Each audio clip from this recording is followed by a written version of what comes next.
Yeah, good. Okay. Students camera on பண்ண தேவையில்லை இந்த நிறைய பேருக்கு இன்ட்ராக்ட் ஆகும்போது கொஞ்சம் பேண்ட்வித் சிக்கல் வந்து வரும். ஓகே, எல்லாருக்கும் என்ன ஃபேஸ் தெரியும்னு நினைக்கிறேன்.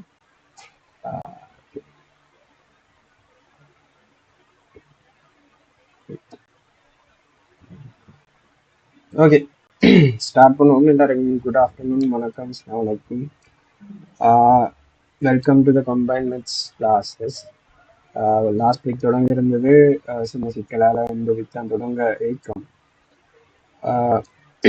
ஓகே, முதல்ல நான் என்ன பற்றின ஒரு இன்ட்ரோ தாரேன். வெயிட்,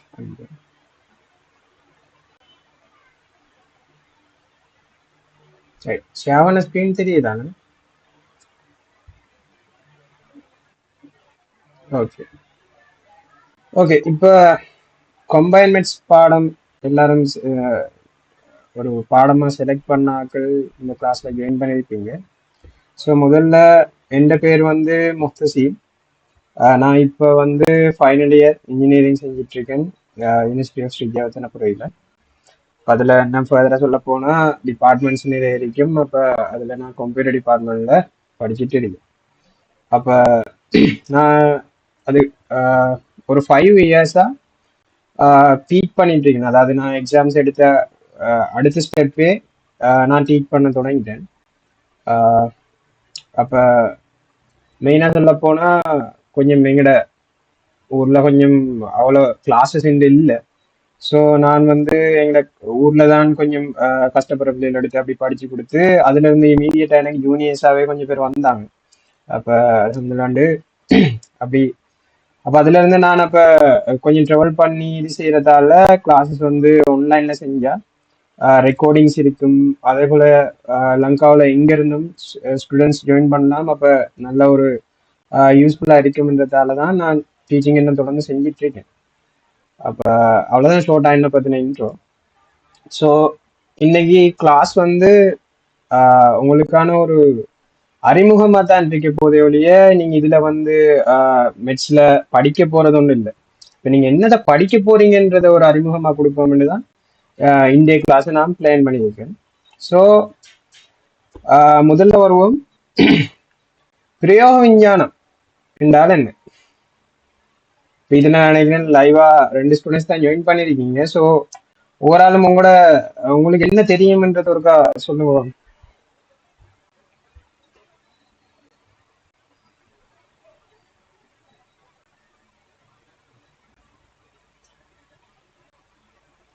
முதல்ல நீங்க செய்யற கதையை நீங்க சொல்லுங்க. நான் இப்ப என்ன கேட்கறேன்னா பிரயோக விஞ்ஞானம், அதாவது பிசிக்கல் சயின்ஸ்டா என்ன உங்களுக்கு என்ன தெரியும் அப்படின்னா?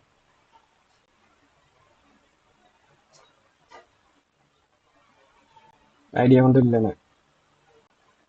Imad,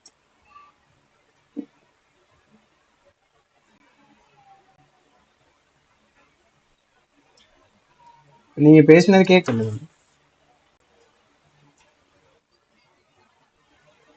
right, okay.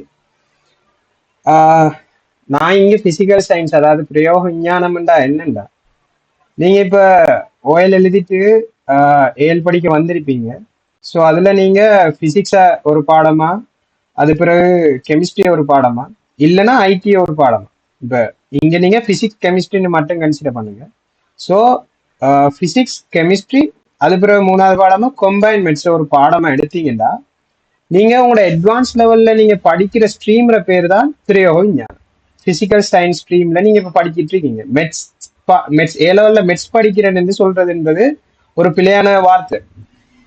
சரியா? நீங்க படிக்கிற ஸ்ட்ரீம் வந்து பிசிக்கல் சயின்ஸ். இதே நீங்க கம்பைன் மெட்ஸுக்கு பதிலாக பயாலஜின்ற பாடம் எடுத்துட்டீங்கன்னா உங்களோட ஸ்ட்ரீம் வந்து பயாலஜிக்கல் சயின்ஸ் சொல்லி சொல்லுவோம். விளையுண்டா? ரைட். இப்படி ஏ லெவல்ல 6 ஸ்ட்ரீம்ஸ் இருந்திருக்கும். அப்ப அந்த ஒவ்வொரு ஸ்ட்ரீம்லையும் பேரை தெரிஞ்சுக்கோங்க. அப்ப நீங்க இப்ப பிசிக்ஸ் கெமிஸ்ட்ரி கம்பைன் மெட்ஸ்ன்ற 3 பாடம் படிக்க வந்திருந்தீங்கன்னா உங்களோட ஸ்ட்ரீம்ன்ற பேர் பிசிக்கல் சயின்ஸ் ஸ்ட்ரீம். சரியா? அதைத்தான் நம்ம பிரயோக விஞ்ஞான கற்கைன்னு சொல்லி தமிழ்ல சொல்லுவோம். அப்ப அதை நம்ம நார்மலா ஏ லெவல் எழுதினதுல இருந்து 2.5 இயர் படிச்சுட்டு ஏ லெவல் எக்ஸாமை ஃபேஸ் பண்ண போவீங்க நீங்க. ஓகே, அப்ப 6 ஸ்ட்ரீம்ஸ் இருக்கு. அப்ப சில பேர் வந்து கெமிஸ்ட்ரிக்கு பதிலா ஐடி எடுப்பாங்க. அப்ப அந்த ஐடி எடுத்தா அந்த நீங்க படிக்கிற ஸ்ட்ரீம் வந்து பிரயோக விஞ்ஞானம் இல்லை. அதை நல்லா நினைவு வச்சுக்கோங்க. ஏன்னா நீங்க இப்ப இப்போதைக்கு உங்களுக்கு அது சார்பா விளக்கங்கள் இருக்காது. ஏ லெவல் எழுதிட்டு யூனிவர்சிட்டின்னு சொல்லி போகும்போது அந்த யூனிவர்சிட்டி ஒவ்வொரு யூனிவர்சிட்டிலையும் ஒரு கோர்சஸ் இருக்கு. அந்த ஒவ்வொரு கோர்சஸும் வந்து ரிக்வயர் பண்ணுவாங்க. எப்படின்னா இந்த ஸ்ட்ரீம்னு சொல்லி தான் ரிக்வயர் பண்ணுவாங்க. பிசிக்கல் சயின்ஸ் பிரயோக விஞ்ஞான கற்கை படிச்சிருந்தா அவங்க இந்த கோர்ஸுக்கு அப்ளை பண்ணலாம் என்று சொல்லி. அப்ப அப்படி போட்டிருக்கிறதுக்கு உதாரணமாக சொல்ல போனா இன்ஜினியரிங் என்ற ஒரு கோர்ஸ் வந்து எல்லா யூனிவர்சிட்டிஸ்லயும் ஒரு 6 யூனிவர்சிட்டிஸ்ல இருக்கு. அந்த இன்ஜினியரிங் கோர்ஸ் வந்து பிரயோக விஞ்ஞானம் என்ற ஸ்ட்ரீம் படிச்சிருந்தா மட்டும்தான் உங்களால அப்ளை பண்ணலாம். அப்ப கெமிஸ்ட்ரி பேல ஐசிடி படிச்சா இன்ஜினியரிங் என்ற கோர்ஸுக்கு அப்ளை பண்ணே இல்லாது. ஆனா வேற வேற கோர்சஸ் இருக்கு. இப்ப கம்ப்யூட்டர் சயின்ஸ், அதே போல ஐடி அப்படியான கோர்சஸ் கொஞ்சம் இருக்கு. அதுக்கு வந்து நீங்க ஐசிடி எடுத்திருந்தா அப்ளை பண்ணலாம். அது வந்து நீங்க அந்த ஐடி எடுக்கிறார்கள் அதை கன்சிடர் பண்ணி எல்லாம் பார்த்துட்டு தான் ஐடி எடுத்திருப்பாங்க. இப்ப இதுல நீங்க 2 பேர்ல ஐடி எடுக்க ஆள் இருக்கீங்களா?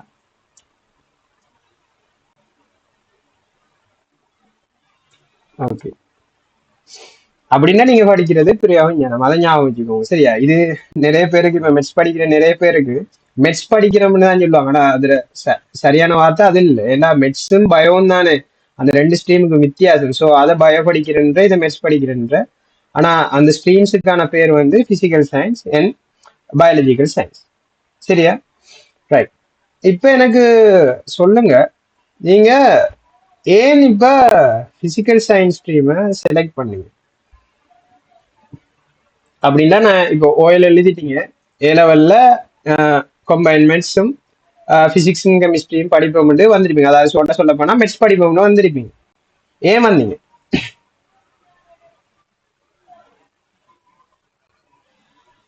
பெட்ரோலியம் இன்ஜினியர் ஆகணும். ரைட். இமாத் தம்பி அப்படி எதுவும் இருக்கா?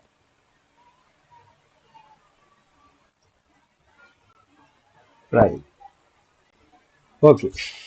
இப்ப கொமனா சொல்ல போனா இப்போ ஓஎல் படிக்கிற பிள்ளை ஏ லெவல்ல பிசிக்கல் சயின்ஸ்ன்ற ஸ்ட்ரீம் செலக்ட் பண்றது முதலாவது எல்லாரும் சொல்ற காரணம் தான் ஒரு இன்ஜினியர் ஆகும்.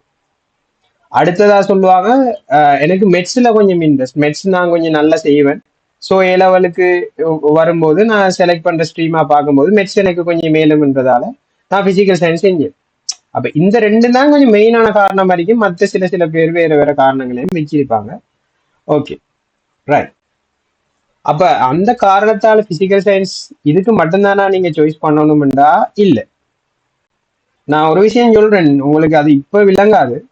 நீங்க ஏ லெவல் எழுதிட்டு கொஞ்சம் ஃபீல்டுல இல்லைன்னா யூனிவர்சிட்டி சைட்ல அப்படி வரும்போது தான் உங்களுக்கு விளங்கும். என்னன்னா நீங்க ஏ லெவல்ல பிசிக்கல் சயின்ஸ்ன்ற ஸ்ட்ரீமை செலக்ட் பண்ணிட்டீங்கன்னா உங்களால பயாலஜி ஸ்ட்ரீம், அதாவது மெடிக்கல் சைட் தவிர்ந்த மற்ற எல்லா ஃபீல்டுலையும் உங்களால போகலாம். அதாவது ஐடி ஃபீல்டு வேணுமா, அக்ரிகல்ச்சர் ஃபீல்டு வேணுமா, மேனேஜ்மெண்ட் சைட் வேணுமா அப்படின்னு சொல்லி மெடிக்கல் ஃபீல்டு தவிர்த்து மற்ற எல்லா ஃபீல்டுகளையும் போகலாம். அதாவது நீங்க டாக்டர், நர்ஸ் அப்படியான ஃபீல்டுக்கு மட்டும்தான் போகலாது.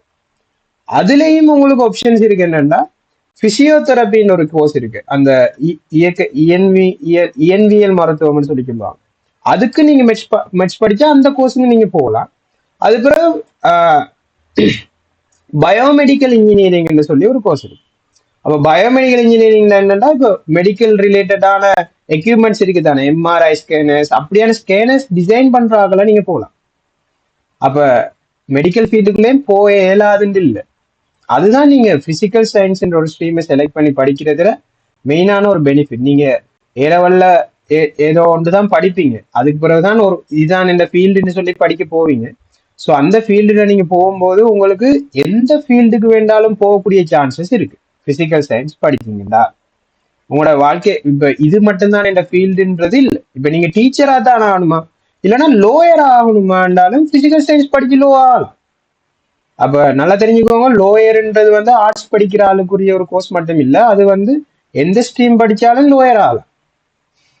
அப்ப மெயினா ஷோர்ட்டா சொல்ல போனா பிசிக்கல் சயின்ஸ் ஒரு ஸ்ட்ரீம் நீங்க செலக்ட் பண்றதால நீங்க எதிர்காலத்துல உங்களுக்கு வேற வேற என்ன புது ஐடியாஸ் வருதோ இல்லைன்னா இப்பவே ஒரு எய்ம் வச்சிருந்தாலும் அந்த எய்மை நோக்கி உங்களால போகக்கூடிய ஒரு வழிகாட்டலை இந்த பிசிக்கல் ஸ்ட்ரீம் உங்களுக்கு தரும். சரி, அதால நீங்க பிசிக்கல் ஸ்ட்ரீமை செலக்ட் பண்றதால சந்தோஷப்பட்டுக்கோங்க. ஆனா இன்னும் கொஞ்சம் கொஞ்சம் ஹிலாரியஸாவோ ஜோக்கா சொல்ல போனா சில பேர் வந்து இந்த மெடிசின் பிடிக்காதுன்றதால பிசிக்கல் சயின்ஸ் படிக்குவாரு. எனக்கு இந்த ரத்தத்தை கண்டா பயம், ஹாஸ்பிட்டல் சைட் போயிடலாம் அப்படின்னு சொல்லி. அப்ப அதுவும் சொல்லலாம். ஏனெண்டா மெடிக்கல் சைட்ல நீங்க அந்த கொஞ்சம் இன்ஜினியரிங் ரிலேட்டடான ஒர்க்ஸ் தான் போகலாம். ஆனா பிசியோதெரப்பி கூட ஆபரேஷன் லெவலில் தானே, அது வந்து உங்களை மசாஜ் மூலமா அப்படி உடல் இயக்க வைக்கிறது மூலமா இந்த உங்களுக்கான ஒரு ட்ரீட்மெண்ட்டை தார ஒரு வேலை தான் அது. சரி, ஓகே. அப்ப நான் இப்போ உங்களுக்கு நீங்க படிக்க வந்திருக்கிற ஸ்ட்ரீம் வந்து பிசிக்கல் சயின்ஸ் ஸ்ட்ரீம்னு சொல்லியிருக்கேன். அதே போல பிசிக்கல் சயின்ஸ் ஸ்ட்ரீமுக்கு வந்தா என்னென்ன பெனிஃபிட்ஸ் இருக்குன்ற மாதிரி கொஞ்சம் சொல்லியிருக்கேன். ஸோ ஒவ்வொரு ஆக்களும் உங்களோட எய்ம்ஸை வச்சிருப்பீங்க. ஸோ அந்த எய்மை நோக்கி நீங்க பிரயாணம் செய்யணும். அந்த எய்மை நீங்க வெற்றி கொள்ளணும்டா கட்டாயம் ஏ லெவலில் நல்லா படிச்சுக்கோங்க. இப்போதைக்கு உங்களுக்கு தேவை என்னன்னா உங்களோட எய்ம் எதுவா வேண்டாலும் இருக்கலாம். ஏ லெவல்ல நீங்க செலக்ட் பண்ற 3 பாடங்களையும் நல்லா படிச்சீங்கன்னா சரி, நல்லா படிச்சு ஒரு ரிசல்ட் ஒரு உங்களால முடிஞ்ச அளவு மேக்சிமம் எஃபர்ட் போடுங்க. நீங்க அதுக்கு மேலே நிறைய செட் ஸ்கோர்னு கதைப்பாங்க, ஐலண்ட் ரேங்க்னு சொல்லி கதைப்பாங்க, டிஸ்ட்ரிக்ட் ரேங்க்னு கதைப்பாங்க. அதெல்லாம் நீங்க கன்சிடர் பண்ணவே தேவையில்லை. உங்களுக்கு எவ்வளோ மார்க்ஸ் ஹையரா ஸ்கோர் பண்ணிடுமோ அவ்வளோ ஸ்கோர் பண்றதுக்கு ஏற்ற மாதிரி படிச்சுக்கோங்க. அவ்வளவுதான் உங்களோட வேலை. நீங்க படிச்ச எக்ஸாம் அந்த அளவு செஞ்சிட்டீங்கன்னா நீங்க போகக்கூடிய அளவுக்கு அது எல்லாமே ஒட்டவா வரும். சரிதான். இப்ப இதுல ஏதும் டவுட்ஸ் இருக்கா? இதுல டவுட் கேட்க ஒண்ணும் இல்லதான்.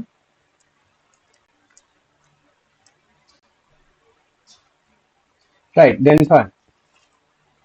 ஓகே, இப்போ வருவோம் கம்பைன் மெட்ஸ்ன்றது. ரைட், இப்போ எனக்கு ஒரு ஆள் யாராவது ஒரு ஆள் சொல்லுங்க தெரிஞ்சாலோ இல்லைன்னா உங்களுக்கு ஐடியாஸ் இருந்தாலும் சொல்லுங்க. இப்போ நீங்க ஓஎல்ல கணிதம் என்ற ஒரு பாடம் படிச்சிருப்பீங்க. உங்களுக்கு கட்டாய பாடம் 6ல ஒரு பாடம் கணிதம். அதுவும் நீங்க ஓஎல் வந்து பாஸ் பண்ணணும்டா கட்டாயம் மெட்ஸ்ல பாஸ் இருக்கணும். மெட்ஸும் உங்களோட மொழி பாடம், அதாவது நம்மள நம்ம தமிழ் எடுப்போம், அப்ப தமிழ்லையும் பாஸ் பண்ணணும்னு வாங்க. அப்ப ஏ லெவல்னு மட்டும் நீங்க வரும்போது ஏன் அங்க இணைந்த கணிதம் என்ற ஒரு பேர் வைக்கிறாங்க? ஏன் கம்பைன் மெட்ஸ், கம்பைன் இணைந்த என்ற ஒரு பேரே நாங்க கேட்டால் அதுக்கு என்ன அர்த்தம்?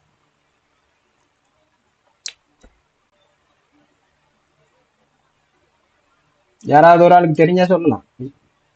ஃப்ரீயா பேசுங்க, இதுவும் இல்லை. இப்ப நான் உங்களுக்கு முன்னுக்கு வச்சு உங்களுக்கு மட்டும் படிப்பிச்சிட்டு இருக்கேன். அப்படி யோசிங்க ஆன்லைன் கிளாஸஸ். ஸோ உங்களோட தான் கைச்சிட்டு இருக்கேன் நான். ஜாயின் பண்றாங்க, நிறைய பேர் ஜாயின் பண்ணுவாங்க. ஆனா உங்களோட மட்டும் இண்டிவிஜுவலா கைச்சிட்டு இருக்கேன்ற மாதிரி நினைச்சு நீங்க பதில் சொல்லலாம், விஷயம் ஒன்று இல்லை.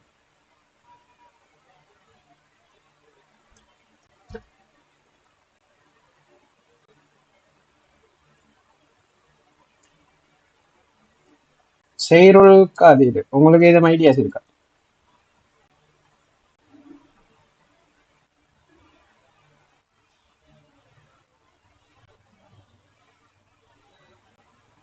Right, okay.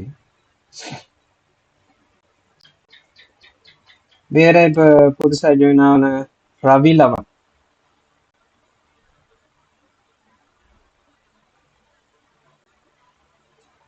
Hello.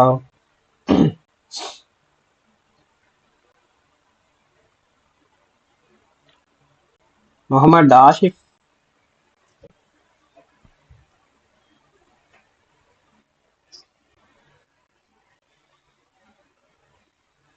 Right, okay. இப்போ ஒவ்வொரு ஆளும் அந்த அந்த வசனத்துக்கு எப்படி சொல்லலாம்ன்ற மாதிரி யோசிக்கிறீங்க, நல்ல விஷயம். ரைட், உண்மையிலே இதுக்கான காரணம் என்னன்னா இதுல 2 ஃபீல்டை வந்து அவங்க இணைச்சு அதை கம்பைன் மெட்ஸ் ஆகிருக்கேன். சரியா? நீங்க உங்களோட அப்பா அம்மா உங்களோட வாப்பா அம்மாட்ட கேட்டு பாட்டா தெரியும். அவங்க படிக்கிற காலத்துல அப்படின்னா ஒரு 99ஆம் ஆண்டுக்கு முதல் வந்து ஏ லெவல்ல 4 சப்ஜெக்ட்ஸ் இருந்தது. இப்பதான் நம்ம மெயினா 3 சப்ஜெக்ட்ஸ் படிக்கிறோம். சரியா? அப்ப அந்த டைம்ல நீங்க ஒரு பயோ படிச்ச ஆள்கிட்ட போய் கேட்டா அவர் வந்து 4 சப்ஜெக்ட்ஸ் படிச்சிருப்பாரு, பிசிக்ஸ் கெமிஸ்ட்ரி. அடுத்தது பயாலஜியை 2ஆ உடைச்சு படிச்சிருப்பாங்க அவங்க. பொட்டனி பொட்டானி, அடுத்தது வந்து அனிமல் ரிலேட்டடா, அதாவது தாவரவியல் என்ற ஒரு பாடம், விலங்கியல் என்ற ஒரு பாடமா படிச்சிருப்பாங்க. சரிதானே? அப்படி இருந்த ரெண்டையும் இணைச்சுதான் பயாலஜின்றதா மாத்துறாங்க 2000க்கு பிறகு. அதே போலதான் பிரயோகணித ஃபீல்டு, அதாவது பிசிக்கல் சயின்ஸ் ஃபீல்டுல 4 பாடங்கள் இருந்தது. அதுல கெமிஸ்ட்ரி, பிசிக்ஸ், அடுத்தது மெட்ஸை வந்து 2ஆ பிரிச்சு வச்சிருந்தாங்க. ஒன்று வந்து நம்ம தூய கணிதம், அதாவது பியோ மேத்தமெட்டிக்ஸ்னு சொல்லுவோம். அடுத்தது வந்து அப்ளைட் மெட்ஸ், அதாவது பிரயோக கணிதம்னு சொல்லி சொல்லுவோம். சரியா? அப்ப அந்த 99ஆம் ஆண்டுக்கு முதல் ஏழாவது படிச்சாக்கள் வந்து 4, அதுல மெட்ஸை 2ஆ பிரிச்சு வச்சிருந்தவங்க. ஒன்று தூய கணிதம், அடுத்தது பிரயோக கணிதம். ஸோ அவங்களுக்கு 4 ரிசல்ட்ஸ் வரும். இப்போ 4A சொல்லி சொல்லுவாங்க. இப்ப மெடிசின் போனாக்கெல்லாம் அந்த டைம்ல 4A 3AB அப்படி எடுத்திருப்பாங்க. சரியா? அதுக்கு பிறகு 3 சப்ஜெக்ட் ஆகுறதுக்காக தான் இந்த தூய கணித பாட்டையும் பிரயோக கணித பாட்டையும் ரெண்டையும் ஒன்றா சேர்த்து இணைந்த கணிதமா ஆக்குனாங்க. அதாலதான் அந்த 2 பாட்டும் சேர்ந்து வரதாலதான் அதை இணைந்த கணிதம், கம்பைன்மெண்ட்ஸ், ரெண்டையும் கம்பைன் பண்ணி நம்ம படிக்கிறோம் என்றதை சொல்றது. சரிதான். அப்ப இதுதான் கம்பைன்மெண்ட்ஸ் ஏன் பேர் வந்ததுக்கான ஒரு ஷோர்ட்டான காரணம். அப்ப நீங்க படிக்க போற பாடத்தை முதல் ஏன் அப்படி சொல்றது, அதுக்கப்புறம் நீங்க படிக்கிற ஸ்ட்ரீம் என்னன்னு சொல்றதுன்றதெல்லாம் முதல்ல நீங்க தெரிஞ்சுக்கணும். நீங்க என்ன படிக்கிறீங்கன்றத தெரிஞ்சாதான் நீங்க படிக்கிறத உங்களுக்கு கிளியரா விளங்கும். சரியா? ரைட். இப்போ ஒரு விஷயத்த நல்லா ஞாபகம் வச்சுக்கோங்க. இப்ப நீங்க படிக்கிறது 3 வருஷம், கிட்டத்தட்ட ஒரு 2.5 வருஷம் படிப்பீங்க. சரியா? அப்ப அதுல இப்ப A-level படிக்க வந்தா நிறைய படிப்பீங்க. தட் மீன்ஸ் இப்போ நீங்க ஓஎல்ல படிச்சது வந்து 10ஆம் ஆண்டையும் 11ஆம் ஆண்டையும் வச்சுதான் ஃபைனல் கேள்வி வரும். ஆனா ஏஎல்ல நீங்க சுமார் 2.5 வருஷம் படிக்கிறத வச்சு கேள்வி வரும். அப்ப A-level என்னண்டா கொஞ்சம் கண்டென்ட்ஸ் கூட, அதுக்குள்ள உள்ள அழகுகளும் நீங்க படிக்க போற விஷயங்களும் உங்களுக்கு சில விஷயங்கள் வந்து புதுசா இருக்கும். ஓஎல்ல படிக்காத ஒரு விஷயத்த இங்க புதுசா படிப்பீங்க. சரிதானே? சில விஷயங்கள் வந்து ஆல்ரெடி ஓஎல்ல படிச்சதுல கொஞ்சம் எக்ஸ்டெண்டட் வேர்ஷனா இருக்கும். அப்படின்னா இப்ப நீங்க ஓஎல்ல வந்து காரணிப்படுத்தல்ன்றத ஒரு இந்த அளவு தான் படிச்சிருக்கீங்கன்னா இங்க ஒரு இந்த அளவு படிப்பீங்க. சரிதானே? அப்ப இன்னும் மெடிசனலா கொஞ்சம் கொஞ்சம் உங்களுக்கு ஓஎல்ல படிச்சதுல அறிவுகள் வரும். அதே போல இப்ப நீங்க கம்பைன்மெண்ட்ஸ்ன்ற பாடத்தை எடுத்து படிச்சீங்கன்னா உங்களுக்கு பிசிக்ஸ்ன்ற பாடம் உண்மையில ஈஸியா இருக்கு. அதாவது பிசிக்ஸ்ல நீங்க ஸ்டார்ட் அப்ல உங்களுக்கு என்னென்ன யூனிட்ஸ் இருக்குன்னு சொல்லி தந்தாங்களோ தெரியல. முதலாவது பாடம் வந்து அழகு பரிமாணம் ஒரு பாடம் படிச்சுட்டு 2ஆவதா மெக்கானிக்ஸ் ஒரு பாடம் படிப்பீங்க. அந்த மெக்கானிக்ஸ்ன்ற பாடத்தை தான் நம்ம இங்க ஃபுல்லாவே பிரயோக கணிதம், அப்ளைட் மேத்தமெட்டிக்ஸ் என்ற பாடத்துக்கு கீழே படிக்க போறோம். அங்க படிக்கிறதுல இன்னும் எக்ஸ்டெண்டட் வேர்ஷனை தான் இங்க மெட்ஸ்ல நம்ம படிப்போம். அதால உங்களுக்கு உண்மையிலே பிசிக்ஸ்ல அந்த மெக்கானிக்ஸ்ன்ற பாடம் ஈஸியா இருக்கு. அதாலதான் நார்மலா மெட்ஸ் படிச்சா கெமிஸ்ட்ரி கொஞ்சம் கஷ்டம் என்று. இதெல்லாம் மித்து தான், இதெல்லாம் தியரிஸ் இல்லை. மித் வேற, தியரிஸ் வேற. சரிதானே? அதெல்லாம் உண்மைன்னு நம்பிடாதீங்க. ஒவ்வொரு ஆக்களும் நீங்க இண்டிவிஜுவலா ஒவ்வொரு பாடத்தையும் நல்லா படிச்சாலே உங்களால எல்லா பாடங்களையும் சர்வசமனா செஞ்சுட்டு போகலாம். ஒவ்வொரு ஆளுக்கும் இந்த பாடம் கஷ்டம்ன்றலாம் இல்லை. சரி, ஓகே, ரைட். இப்ப யாரும் இப்ப நான் கதைச்சதை வச்சுக்கொண்டோ இல்லைன்னா கொஞ்சம் அவங்களுக்கு அந்த பேரை பார்த்து எதுவும் ஐடியா கிடைக்குதா? தூய கணிதம் என்றால் என்ன, பிரயோக கணிதம் என்றால் என்னன்னு?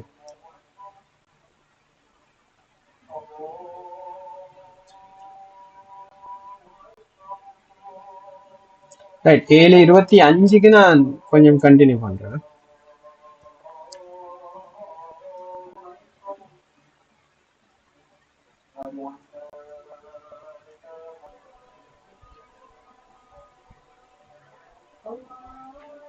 ரைட். ஷோர்ட்டா ஞாபகம் வச்சுக்கோங்க என்னன்னா தூய கணிதம், பியோ மேத்தமெட்டிக்ஸ்ன்னு சொல்லி சொன்னா நீங்க அங்க என்ன படிப்பீங்கன்னா அங்க வந்து எக்ஸ் ஒய் அப்படின்னு சொல்லி, அதாவது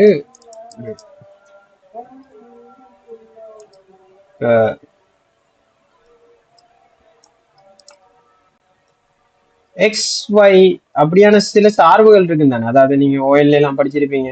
இப்ப காரணிப்படுத்துகள்னு சொல்லி எக்ஸ் வர்க்கம் plus 4x plus 4 is equal to 0ன்னு சொல்லி இருந்தா இதை நீங்க எப்படி காரணிப்படுத்தி எழுதுவீங்க? எக்ஸ் பிளஸ் 2 முழுவதுண்ட வர்க்கம் எழுது. இப்படி இந்த தெரியாத கணியங்கள் அதாவது இப்படி அட்சர சரிவ காரணிகள் எக்ஸ் ஒய், அதே போல சைன் கொஸ்டான் என்று கொஞ்சம் படிச்சிருப்பீங்க ஓஎல்ல. அது ரிலேட்டடா அப்படி கொஞ்சம் தெரியாத சார்புகளை வச்சு கொண்டு விளையாடுறது தான் தூய கணிதங்கள். சரியா? நீங்க அதை வந்து பிரயோகிப்போம் எப்படின்னு சொல்லிட்டோம்னா, இப்ப நமக்கு நீங்க ஓஎல்லே செஞ்சிருப்பீங்க. ஒரு ஒரு காணி ஒன்று இருந்திருக்கும். இந்த காணியில பரப்பளவு ஒரு அளவு தந்திருப்பாங்க. இப்ப ஏன்ற ஒரு அளவு பரப்பளவு தந்திருப்பாங்க. இந்த காணியின் இந்த நீளம் வந்து எக்ஸ், இந்த அகலம் வந்து பின்னு சொல்லிட்டோம்னா, இந்த மூன்றுக்குமான தொடர்பு என்ன? எக்ஸையும் பிஏயும் பெருக்கிறது தான் அந்த ஏக்கு சமன்னு சொல்லி எழுதிருப்பீங்க. இப்ப நம்ம இங்க எக்ஸ் என்ன என்னத்தை எடுக்கிறோம்? ஒரு நீளத்தை எடுக்கிறோம். சரிதானே? அப்ப இப்படி நம்ம இந்த காரணிகளை வச்சுக்கொண்டு, இப்படி நம்மளுக்கு தெரியாத கணியங்களை வச்சுக்கொண்டு, எக்ஸ் ஒய்ன்ற மாதிரி சார்புகளை வச்சுக்கொண்டு அப்படின்றாலாம் என்ன என்னன்னு கொஞ்சம் அடுத்தடுத்த கிளாஸ்ல கிளியரா படிப்போம். நம்ம சார்பு என்றால் என்ன, ஈக்குவேஷன் சமன்பாடுகள் என்றால் என்ன அப்படின்றதெல்லாம் படிப்போம். ஒன்றும் குழப்பிக்கொள்ள தேவையில்லை. இப்ப நான் என்ன சொல்ல வாரேன்டா, தூய கணிதம் என்றா இப்படி நீங்க தெரியாத கணிதங்களை வச்சுக்கொண்டு இப்படியா செய்யற பாடங்கள் தான் தூய கணிதம் என்ற பாடத்துல வரப்போகுது. சரிதானே? அடுத்தது பிரயோக கணிதம் என்று சொல்லிக்கணும்னா என்னண்டா, இப்ப இந்த நம்ம இங்க படிக்கிற இது வந்து கணக்கு மாதிரி. அதாவது நீங்க சின்ன வயசுல படிச்சிருப்பீங்க 2 வந்து 4 மாதிரி. இப்ப பிரயோக கணிதம்ன்றது எப்படி யோசிங்கன்னா, இப்ப நீங்க 2 ரூபாட 2 பேனை வாங்க போறீங்க என்றால், இப்ப நீங்க அந்த கடைக்காரர்களுக்கு கொடுக்க வேண்டிய காசு எவ்வளவு? அப்ப நம்ம என்ன செய்யணும்? இங்க ஒரு கணிதத்தை படிக்கிறோம். எப்படி அந்த ஒரு கணக்கு கொண்டு வந்தா அதை சுருக்குறது, எப்படி அதை பெருக்கிறதுன்ற மாதிரி படிக்கிறோம். அதை நம்ம ரியல் லைஃப்ல எங்க பிரயோகிக்கிறோம்ன்ற மாதிரி படிக்கிற பாடங்கள் தான் அப்ளைட் மேத்தமெட்டிக்ஸ், பிரயோக கணிதம் என்றது. இப்ப இங்க என்ன 2 கூட்டினா 4 நீங்க படிச்சிருக்கீங்க. இப்ப நான் 2 பேனை 2 ரூபாய்க்கு வாங்கினா, அப்போ ஒரு பேனோட விட 2 ரூபா, இன்னொரு பேனையும் 2 ரூபாண்டா டோட்டல் 4 ரூபா. இல்லைன்னா அந்த 2 பெருக்குனா 4 ரூபா சொல்லி நீங்க அதை ஒரு ரியல் வேர்ல்டுல ஒரு உங்களோட வாழ்க்கையில நீங்க பிரயோகப்படுத்துறது தான் பிரயோக கணிதம் என்ற பாடத்துல படிப்பீங்க. சரிதானே? அப்ப அதுல நம்ம நார்மலா இப்படியான கணக்குகள் படிக்க மாட்டோம். அதுல இப்போ உங்களுக்கு கொஞ்சம் என்ன மாதிரி படிப்போம்னு விளங்கணும்டா, இப்ப நான் சும்மா ஒரு உதாரணம் சொல்றேன். இப்போ ஒரு இன்ஜினியர் ஒரு ஆள் இப்படி ஒரு பாலம் கட்டுறாருன்னு வைங்க. இப்படி இங்க ஒரு இடம் இங்க ஒரு இடம் இப்படி ஒரு பாலம் கட்ட போறாரு. நீங்க சில பாலங்கள் பார்த்திருப்பீங்க. இப்ப இங்க இருந்து ஒரு ஃப்ரேம் ஒர்க்னு சொல்லி சொல்றது. அப்ப அதெல்லாம் அவ்வளவு அவங்களுக்கு டீப்பா தேவை. இப்படி ஒரு டிசைன்ல கட்டிருப்பாங்க. இப்படி இப்படி கம்பிகள் இப்படி இப்படி அமைச்சு இப்படி ஒரு டிசைனா கட்டிருப்பாங்க. ரைட். இப்ப இப்படி கட்டுறது ஒரு அழகுக்காக, டிசைனுக்காக கட்டுறாங்க. தம்பி ஆசி சொல்லுங்க.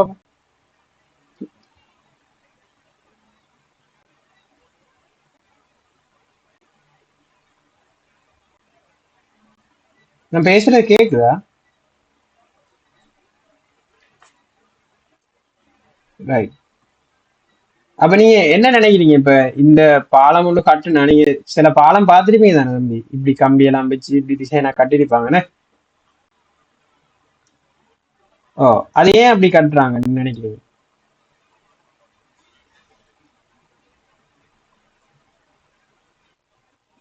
ரைட். அதுல ஒரு இன்ஜினியரிங் ஒன்று இருக்கு, அந்த பாலத்தை தாங்கிறதுக்கு. சரியான பதில் தான் அது. குட். அது எப்படி அவங்க ஏன் அதை இப்படித்தான் கட்டணும், இந்த இந்த டிசைன்ல தான் ஏன் கட்டணும்? இப்ப எல்லா பாலமும் இதே டிசைன்ல மட்டும்தானா இருக்கு? இல்ல. ரைட். அப்ப இப்படி ஏன் கட்டணும்? இப்ப இதுக்குள்ள என்ன இருக்கு? அதுல ஒரு உதைப்பு இருக்கும், இழுவைகள் இருக்கும் அப்படின்றதெல்லாம் படிப்போம். அப்ப அந்த கணக்கீடுகள்லாம் போட்டுதான் அவங்க இந்த பாலத்தை இப்படி கட்டியிருப்பாங்க. அப்ப நம்ம இதெல்லாம் படிப்போம். இப்படி இந்த இருக்கிறத நம்ம நார்மலா ஃப்ரேம் ஒர்க்ஸ்ன்னு சொல்லி சொல்றது, அதெல்லாம் இந்த பிரயோக கணிதத்துல படிப்போம். இப்படி இந்த வகையில அந்த பாலத்தை அமைச்சிருந்தாங்கண்டா இந்த கம்பியில எந்த அளவு ஒரு உதைப்போ இழுவையோ தாக்கும் இதெல்லாம் படிப்போம் நம்ம. இப்போ ஒவ்வொரு கம்பிகளும் எவ்வளவு பாரத்தை தாங்குதுன்ற மாதிரி. அப்ப இப்படியான ரியல் லைஃப்ல நீங்க பிரயோகிக்க போற மாதிரி கணக்கீடுகளை தான் சொல்றது நம்ம பிரயோக கணிதம், அப்ளைட் மேத்ஸ்ன்ற ஒரு பாடத்துல படிப்போம். சரிதானே? கிளியரா? இது நம்ம ஒவ்வொரு செக்ஷனா தூயானியத்துக்குள்ள ஒரு ஒரு அலகுகள் பிரயோகணியத்துக்குள்ள நிறைய அலகுகள் இருக்கு. அப்படி அவ்வளவு அலகுகளையும் ஒன்றொண்டா பெறலாம். இப்போ பியோல ஒண்ணு முடிச்சோம்னா அப்புறம் அப்ளைட்ல முடிப்போம். அப்படி நம்ம பெறலாம். உங்களோட டேர்முக்கு தேவையான மாதிரி படிச்சுட்டு போவோம். இப்ப இந்த பாடம் நான் இப்ப சொல்றதெல்லாம் வந்து உங்களுக்கு எல்லாம் படிச்ச பிறகு ஓவராலா இப்ப நீங்களே சொல்லக்கூடிய நிலைமைக்கு வருவீங்க. இப்போதைக்கு இப்பதானே நீங்க மெட்ஸின்ற பாடத்துக்கு படிக்க வாரீங்க. ஸோ என்னென்னலாம் இருக்குன்றத சொல்றேன். சரிதானே? அப்ப கம்பைன் மெட்ஸின் தான் பியோவும் அப்ளைடும் சேர்ந்தது. ஷோர்ட்டா நம்ம பியோ அப்ளைடுன்னு சொல்லி கதைப்போம். சரியா? ரைட். இப்ப நம்ம பார்ப்போம். நான் உங்களுக்கு இன்னும் 2 விஷயம் சொல்ல இருக்கேன். என்னென்றால் இப்ப இந்த பியோன்ற பாடத்துக்குள்ளேயும் அப்ளைடுன்ற பாடத்துக்குள்ளேயும் என்னென்ன அலகுகள் படிப்போம்ன்றதை நான் உங்களுக்கு இன்ட்ரோ பண்ணிருக்கேன். அதுல ஒரு விஷயத்தை விளங்கிக்கோங்க. என்னென்னா நீங்க உங்களோட சிலபஸ் எடுத்து பார்த்தால் அந்த சிலபஸ்ல வேற வேற மாதிரி பேர்கள் கொஞ்சம் போட்டுருங்க. சரியா? அது வந்து ஒவ்வொன்றா அதுல உள்ள ஒவ்வொன்றா படிப்பீங்க. நம்ம இந்த கிளாஸை அப்படி கொண்டு போக இல்லை. சரியா? நம்ம இந்த கிளாஸை மெயினா உங்களோட ஃபைனல் பேப்பரை டார்கெட் பண்ணி தான் கொண்டு போயிருக்கேன். சரிதாங்க? இப்ப நான் உங்களுக்கு ஒரு விஷயம் சொல்றேன். ஃபைனல் பேப்பர் எப்படி வரும்ன்றத ஒரு விளக்கம் உண்டு தான். சரியா? ரைட். கொஞ்சம் இந்த விஷயத்த நல்லா கவனிச்சுக்கோங்க. இல்லை இதுதான் தேவை. நீங்க டார்கெட் பண்றதே ஒரு உங்களோட A-level எக்ஸாம வின் பண்றதுக்கு தான். அப்ப அந்த எக்ஸாம் பேப்பர் எப்படி அமையும்னு நீங்க விளங்கி அதுக்கேற்ற மாதிரி படிச்சீங்கன்னா தான் உங்களால எந்த பாடத்திலையும் வெல்லலாம். இப்ப உண்மையிலே எக்ஸாம் பேப்பருக்கு ஏற்ற மாதிரி ரெடி ஆனா போதும். ஸ்ரீலங்கன் ஸ்டடிஸ் அடிப்படையில பார்த்தா சரிதானே? ஃபைனல் எக்ஸாம் பேப்பர் தான் உங்களோட லைஃப் பத்தி மாறி இருக்க போகுதுன்ற மாதிரி சொல்லுவாங்க. அதுண்டா உண்மைதான். இன்னும் வர அது மாறல. ரைட். அப்ப நீங்க OLA உங்களுக்கு தெரிஞ்சிருக்கும். OLல உங்களோட மெட்ஸுக்கு என்ன செய்வாங்க? 200க்கு மார்க்ஸ் போடுவாங்க. 200 மார்க்ஸுக்கு போட்டு அதை அதுக்கு பிறகு 2ஆல பிரிச்சு 100க்கு எத்தனை மார்க்ஸ்ன்னு சொல்லி உங்களுக்கு தருவாங்க. சரிதானே? அது OL. இப்ப ஏல நம்ம எப்படி மார்க்ஸ் போடுவோம்டா இந்த உங்களுக்கு ஏலையும் 2 பார்ட்ஸ் வரும். பார்ட் 1 ஒரு பேப்பர் நடக்கும் 3 hours, டோட்டல் 3 hours. அடுத்தது பார்ட் 2 ஒரு பேப்பர் நடக்கும், அது டோட்டல் 3 hours. சரிதானே? அப்ப பார்ட் 1 பேப்பர் ஒன்று நடக்கும், பார்ட் 2 பேப்பர் ஒன்று நடக்கும். ரெண்டும் வேற வேற நாட்கள்ல 2 நாள் கேப்ல தான் வளமையா டைம் டேபிள் போடுவாங்க. சரிதானே? ரைட். இப்ப இந்த பார்ட் 1 என்ற பேப்பர் உங்களுக்கு கம்ப்ளீட்டா பியோ மெட்ஸ்ல இருந்து தான் வரும். அப்ப பியோ தான் உங்களோட பார்ட் 1 பேப்பர்.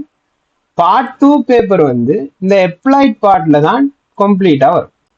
அப்ப பார்ட் 1 ஒன்று 3 ஹவருக்கு நடக்கும், பார்ட் 2 ஒன்று நடக்கும் 3 ஹவருக்கு. ரெண்டுமே சர்வசமனா தான் வரும். அதாவது உங்களுக்கு எப்படி மார்க்ஸ் போடுவாங்கன்னா இந்த பார்ட் 1க்கு 1000 மார்க்ஸ் போடுவாங்க. 1000. சரியா? பார்ட் 2க்கும் 1000 மார்க்ஸ் போடுவாங்க. அப்ப ரெண்டையும் கூட்டுனா உங்களுக்கு 2000 மார்க்ஸ் வரும். அந்த 2000 மார்க்ஸ் என்ன செய்வாங்க? 2ஆல 20ஆல பிரிப்பாங்க. அப்ப அது 20ஆல பிரிச்சா உங்களுக்கு இதுக்கு 100, அதுக்கு இதுக்கு 50 டோட்டல், இதுக்கு 50. ஸோ டோட்டலா 100க்கு எத்தனைன்னு சொல்லி வரும். அப்ப இப்படித்தானே உங்களோட பேப்பர் அமைய போகுது. சரியா? ரைட். இப்ப கவனிங்க. பார்ட் 1 பேப்பர்ல, அதாவது பார்ட் 1 பார்ட் 2 அதே போலதான் ரெண்டிலையும் அதுக்குள்ள தனிய பார்ட் ஏன்னு ஒரு செக்டர் வரும், அதே போல பார்ட் பின்னு இன்னொரு செக்டர் வரும். அதே தான் இதுலயும் பார்ட் ஏன்னு ஒன்று வரும்,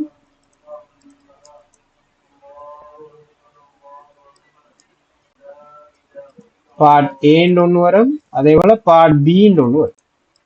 சரிதானே? ரைட். இப்ப இந்த பார்ட் ஏன்ற பேப்பர் எப்படி இருக்கும்டா உங்களுக்கு அதுக்குள்ள 10 கேள்வி தந்திருப்பான். சரியா? அந்த 10 கேள்வியும் எப்படின்னா ஒரு பேஜ்ல ஒரு பக்கத்துல உங்களுக்கு 2 கேள்வி இருக்கும். இதுகிட்ட ஒரு கேள்வி, இதுகிட்ட ஒரு கேள்வி இருக்கும். இதுக்குள்ள உங்களுக்கு ஆன்சர் எழுதுறதுக்கு லைன் அடிச்சு தந்திருப்பான். அப்ப அதெல்லாம் இதை நம்ம சொல்ற ஸ்ட்ரக்சர் கேள்விகள் சொல்லி சொல்றேன். ஸ்ட்ரக்சர் அமைப்பு கட்டுரை வினாக்கள் சொல்லி சொல்றேன். இதுதானே? அப்ப ஸ்ட்ரக்சர் கேள்வியில ஒரு கேள்வி 2 கேள்வி, 2 கேள்விகள் ஒரு பக்கத்துல அடிச்சிருப்பான். அதுல அதுலயே அந்த பேப்பர்லயே ஆன்சர் எழுதுறதுக்கு இடம் விட்டுருப்பான். சரிதானே? ரைட். இப்படி 10 கேள்விகள் வரும். அதுல ஒரு கேள்விக்கு வந்து அவன் மார்க்ஸ் போட்டிருப்பான் எவ்வளவுன்னு சொல்லிட்டோம்னா,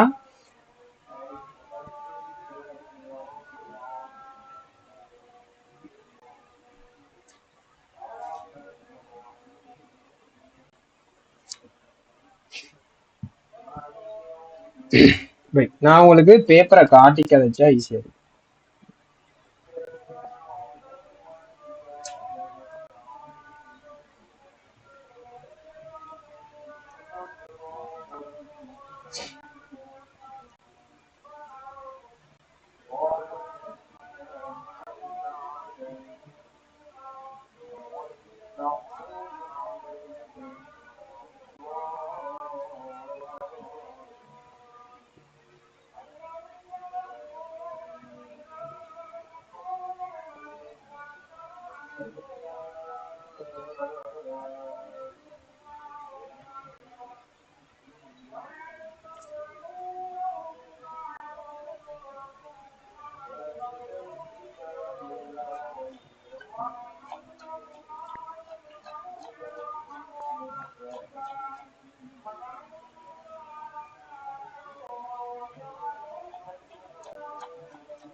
ஓகே, நான் இதை கதைச்சிட்டே வரேன். இப்ப இதுல உங்களுக்கு ஒரு கேள்விக்கு மார்க்ஸ் கொடுப்பான் 25 மார்க்ஸ். சரிதானே? அப்ப அது தர 10 கேள்வி இருக்கும். ஸோ டோட்டல் 250 மார்க்ஸ் இந்த 10லயே எடுத்திருப்பீங்க 1000 மார்க்ஸ்ல. சரியா? அப்ப இது வந்து இதுல உள்ள பார்ட் ஏ. Part A. அதே போல உங்களுக்கு பார்ட் பி வரும். அது என்னன்னா அதை வந்து நீங்க ஓஎல் எழுதின மாதிரி அதை எஸ்ஏ கேள்விகள்னு சொல்லி சொல்லுவோம். அதுல உங்களுக்கு டோட்டலா 7 எஸ்ஏ கேள்விகள் வரும். அதுல இருந்து நீங்க சாய்ஸ் பண்ணி எடுக்கணும் 5 கேள்விகளை. சரிதானே? 2 கேள்வியை கட்டாயம் எப்படியும் விட்டு தானே ஆகணும். நீங்க மேக்சிமம் 5 கேள்வி தான் செய்யலாம்.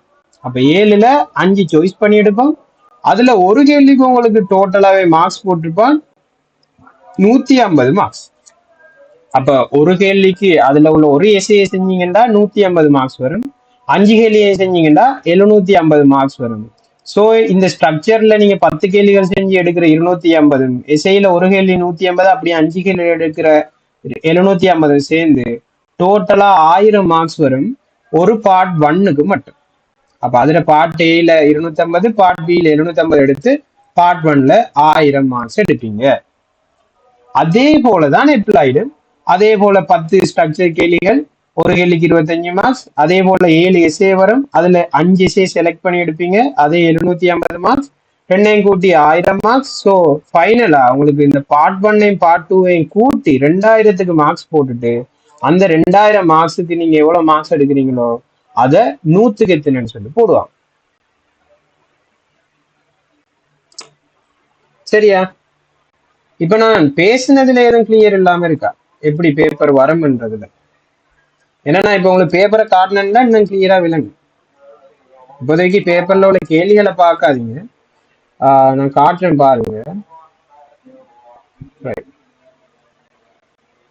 இப்ப பாருங்க, இந்த இருக்கிறது வந்து 2023ஆம் ஆண்டு ஏஎல்எல் பேப்பர். அதாவது 2024 தான் உங்களுக்கு எக்ஸாம் நடந்தது. அதுல வந்து பார்ட் 1ல பார்ட் ஏ கேள்விகள் தான் இது. அப்ப உங்களோட பிஓ பேப்பர்ல 10 ஸ்ட்ரக்சர் 7 எஸ்ஏ அதுல 5 எஸ்ஏ செய்யும்.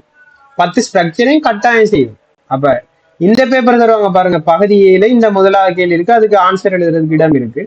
அதே போல 2வது கேள்விக்கும் ஆன்சர் எழுத இடம் இருக்கு. 3வது கேள்விக்கும் ஆன்சர் எழுத இடம். அப்படி உங்களுக்கு 10 கேள்விகள் வரும். 10 கேள்விகளுக்கும் ஆன்சர் எழுத இடம் இருக்கும்.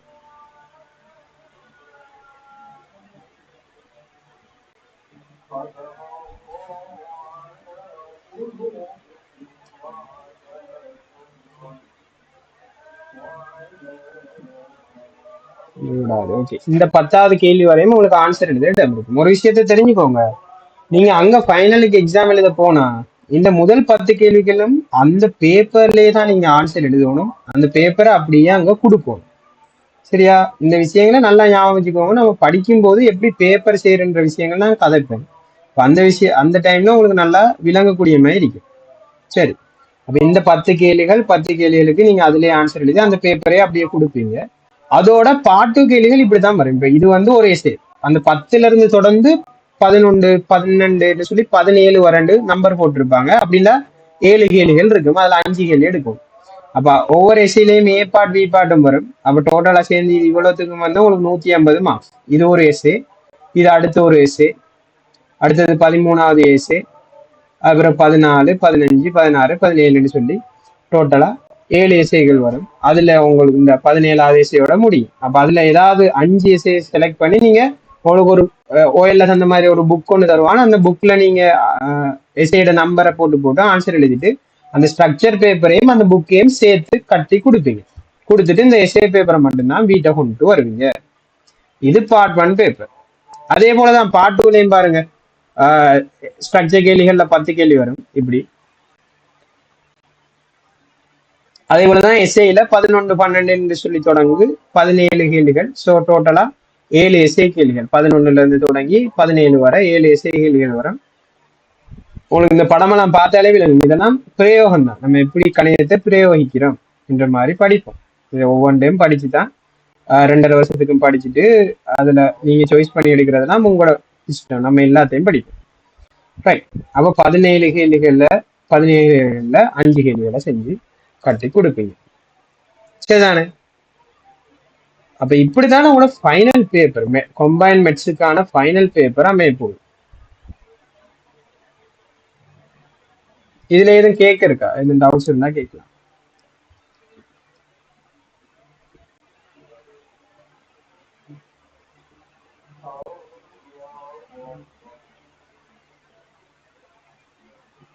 ரைட். இது இந்த விஷயம் கொஞ்சம் உங்களுக்கு குழப்பம் இருக்கலாம். இல்லை நான் என்ன சொல்றேன் நான் விளங்காமலாம் இருக்கலாம். அதெல்லாம் நார்மல் தான், இஷ்யூ இல்லை. ஏண்டா இதெல்லாம் நீங்க கொஞ்சம் கொஞ்சம் படிச்சுட்டு அந்த பேப்பர் செஞ்சுட்டு வரும்போது கொஞ்சம் தன்னாலே பிடிபடும். அது ஆரம்பத்திலே எல்லாத்தையும் விளங்கணும் மட்டும் தேவையில்லை. நான் சொல்ல வர்றது இப்படித்தான். பேப்பர் இப்படித்தான் அமைய போகுது. அந்த பேப்பருக்கு ஏற்ற மாதிரி தான் நம்ம படிக்க போறோம்.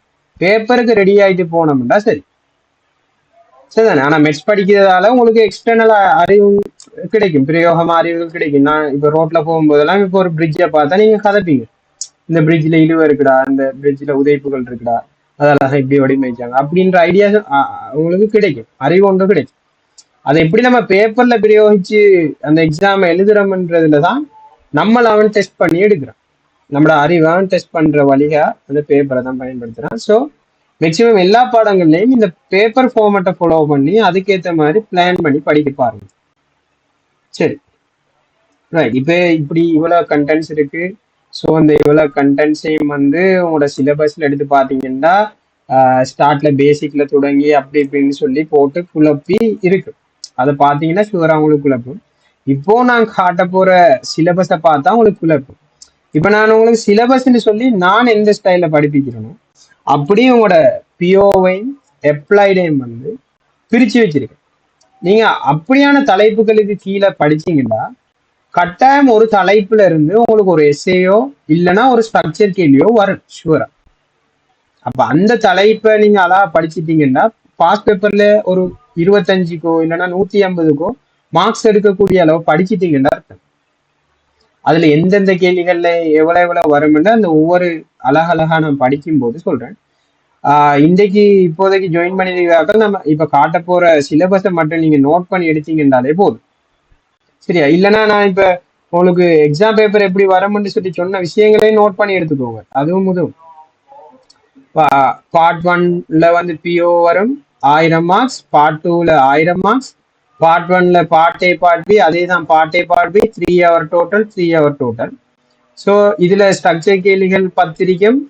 அதுல ஒரு கேள்விக்கு 25 மார்க்ஸ் 10, அப்ப 250 எடுத்துடலாம். அதை பார்ட் ஏன்னு சொல்லி சொல்லுவோம். பார்ட் பில வந்து எஸ்ஏ கேள்விகள் 7 வரும். அதுல 5 சாய்ஸ் பண்ணி எடுத்து 750 மார்க்ஸ் எடுப்போம். ஸோ டோட்டல் ஆயிடும். இதை ஷோர்ட்டா நோட் பண்ணி எடுத்துக்கோங்க. 7:50க்கு கண்டினியூ பண்ணி கதைக்கிறேன்.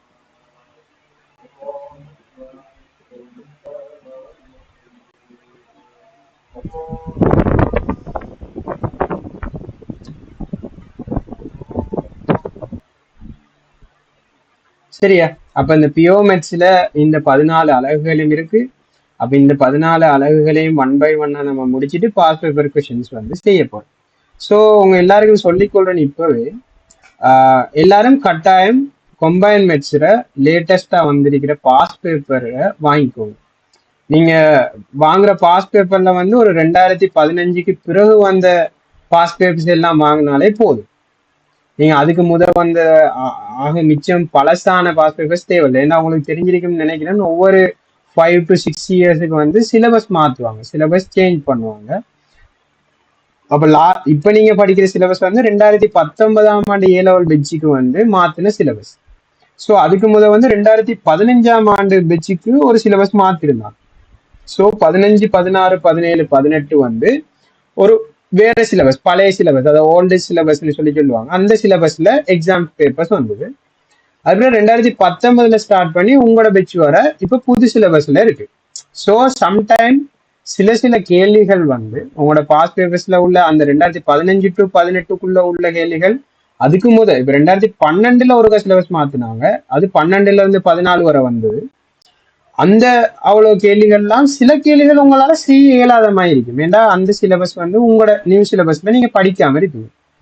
மெட்ஸ்ல அநேகமா அப்படின்னு சொல்லி இல்லை, செய்யற மெத்தட்ஸ் தான் கொஞ்சம் மாறி இருக்கு. அதை கொஞ்சம் மனசுக்குள்ள வச்சுக்கோங்க.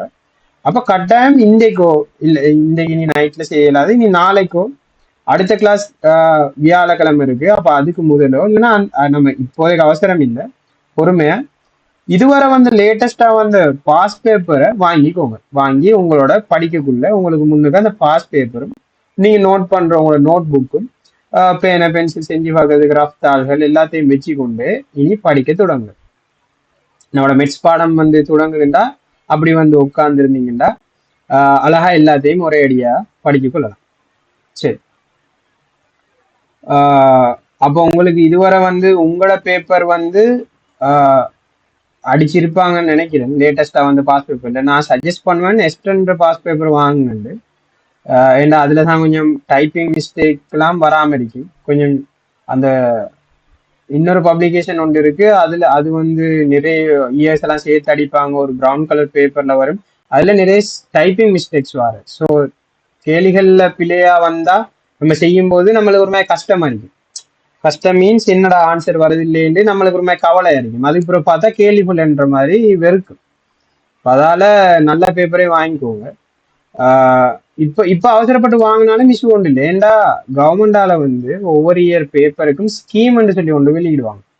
அப்ப அந்த ஸ்கீம்ல என்ன மாதிரி இருக்கும்டா, கேள்விகள் ஒவ்வொன்றையும் எப்படி எப்படி செய்யறேன்னு ஸ்டெப் பை ஸ்டெப்பா ஆன்சர்ஸை போட்டு இதுல இந்த ஸ்டெப்புக்கு எத்தனை மார்க்ஸ், இந்த ஸ்டெப்புக்கு எத்தனை மார்க்ஸ்ன்னு கிளியரா போட்டிருப்பாங்க. அதை நான் உங்களுக்கு அடுத்ததா இப்ப நீங்க படிக்க தொடங்குறீங்கன்னா இதுக்கு பிறகு 2025 அது பிறகு 26 2 பேப்பர் உங்களுக்கு இன்னும் வர இருக்கு. அப்ப அந்த 2 பேப்பரையும் நீங்க ஸ்கீம் வந்த பிறகு ஸ்கீமை மட்டும் வாங்கி எடுத்து போட்டோ காப்பி அடிச்சு வச்சிருந்தீங்கன்னாலே போதும். மற்ற எல்லாத்தையும் சும்மா நார்மலா அந்த புக் வாங்குற மாதிரி பாஸ் பேப்பர் வாங்கிக்கோங்க. இப்போ உங்களுக்கு ஸ்கீம் என்ன மாதிரி இருக்கும்னு காட்ட போனா இது இப்படித்தான் இருக்கும். ஸ்கீம்ன்றது இப்படி இலங்கை இது வந்து அந்த உண்மையிலே இப்படி காட்ட இயலாது, ஷேர் பண்ண இயலாது. அப்ப கவர்மெண்ட் இலங்கை பரீட்சை திணைக்களத்தால இப்படி ஒரு ஸ்கீம் ஒன்று, புள்ளியிடம் திட்டம் ஒன்று அனுப்புவாங்க. அப்ப அதுல இப்படித்தான் பாருங்க, பகுதி ஏல 10 கேள்வி 25 மார்க்ஸ் 250, பகுதி பியில 5 கேள்வி 150 மார்க்ஸ் 250, 1000 வந்து அதை 10ஆல பிரிச்சு 100க்கு போடுவாங்க வினா 1க்கு. அதே போல வினா 2க்கு 100க்கு எடுத்து அதுக்கப்புறம் 2ஐயும் கூட்டி 2ஆல பிரிப்பாங்க. எல்லாம் ஒரு கணக்கு தான். இதுல எப்படி மார்க்ஸ் போறலாம் ஒவ்வொரு கேள்விகளுக்கும் போட்டு காட்டிருப்பாங்க. இப்ப இது நியூ சிலபஸ்ன்னு சொல்லி போட்டு பாருங்க. நியூ சிலபஸ்ல இந்த கேள்விக்கு இந்த கோடு அடிச்சா அதுக்கு 5 மார்க்ஸா, இந்த கோடு அடிச்சா அதுக்கு 5 மார்க்ஸா, இந்த இருக்கிற இந்த 3ன்ற புள்ளியில தான் இது ரெண்டு இடைவெட்டு குறிக்கிறதுக்கு 5 மார்க்ஸா. ஸோ டோட்டல் அதுல 15 மார்க்ஸ். அதுக்கு மேல இந்த 2 ஸ்டெப் செஞ்சா 10 மார்க்ஸா. அப்ப இந்த ஸ்டெப்புக்கு 5, இந்த ஸ்டெப்புக்கு 5, ஸோ டோட்டல் 25 அப்படின்னு சொல்லி கிளியரா போட்டிருப்பாங்க. அப்ப அதை நீங்க எல்லா வருஷத்துக்கும் அப்படி எடுக்கணும்ன்ற கட்டாயம் தேவையில்லை. நீங்க இப்போதைக்கு பாஸ் பேப்பர் புக்கை மட்டும் வாங்கிட்டு இதுக்கு பிறகு வரப்போற 2 வருஷங்களை மட்டும் பேப்பர் வந்த பிறகு ஸ்கீம்ஸ் வாங்கினா உங்களுக்கு படிக்கும் போது ஈஸியா என்ன மாதிரி மார்க்ஸ், என்ன மாதிரி கேள்விகளுக்கு ஆன்சர் எழுதுனா உங்களுக்கு மார்க்ஸுகளை எடுக்கலாம், டோட்டல் மார்க்ஸ் எப்படி ஃபுல்லா மார்க்ஸ் எப்படி எடுக்கலாம்ன்ற ஐடியா கிடைக்கும். அதுக்கு தான் நான் சொன்னேன். சரி, இப்ப பியோமெட்ஸ்ல எல்லாரும் வளமையா ஸ்டார்ட் பண்றது வந்து இந்த இருக்கிற எல்ஜிப்ரான்ற பாடம், எல்ஜிப்ரான்ற பாடம், அதே போல ட்ரிக்னோமெட்ரின்ற பாடம். இந்த எல்ஜிப்ராக்குள்ளதான் இந்த மோட் இனிக்விலிட்டியும் சேர்த்து படிப்போம்னு வச்சுக்கோங்க. சரியா? இதை நான் சொல்ல போனா இப்ப எல்ஜிப்ரான்ற பாடத்துலதான் நான் உங்களுக்கு சொன்னேன்.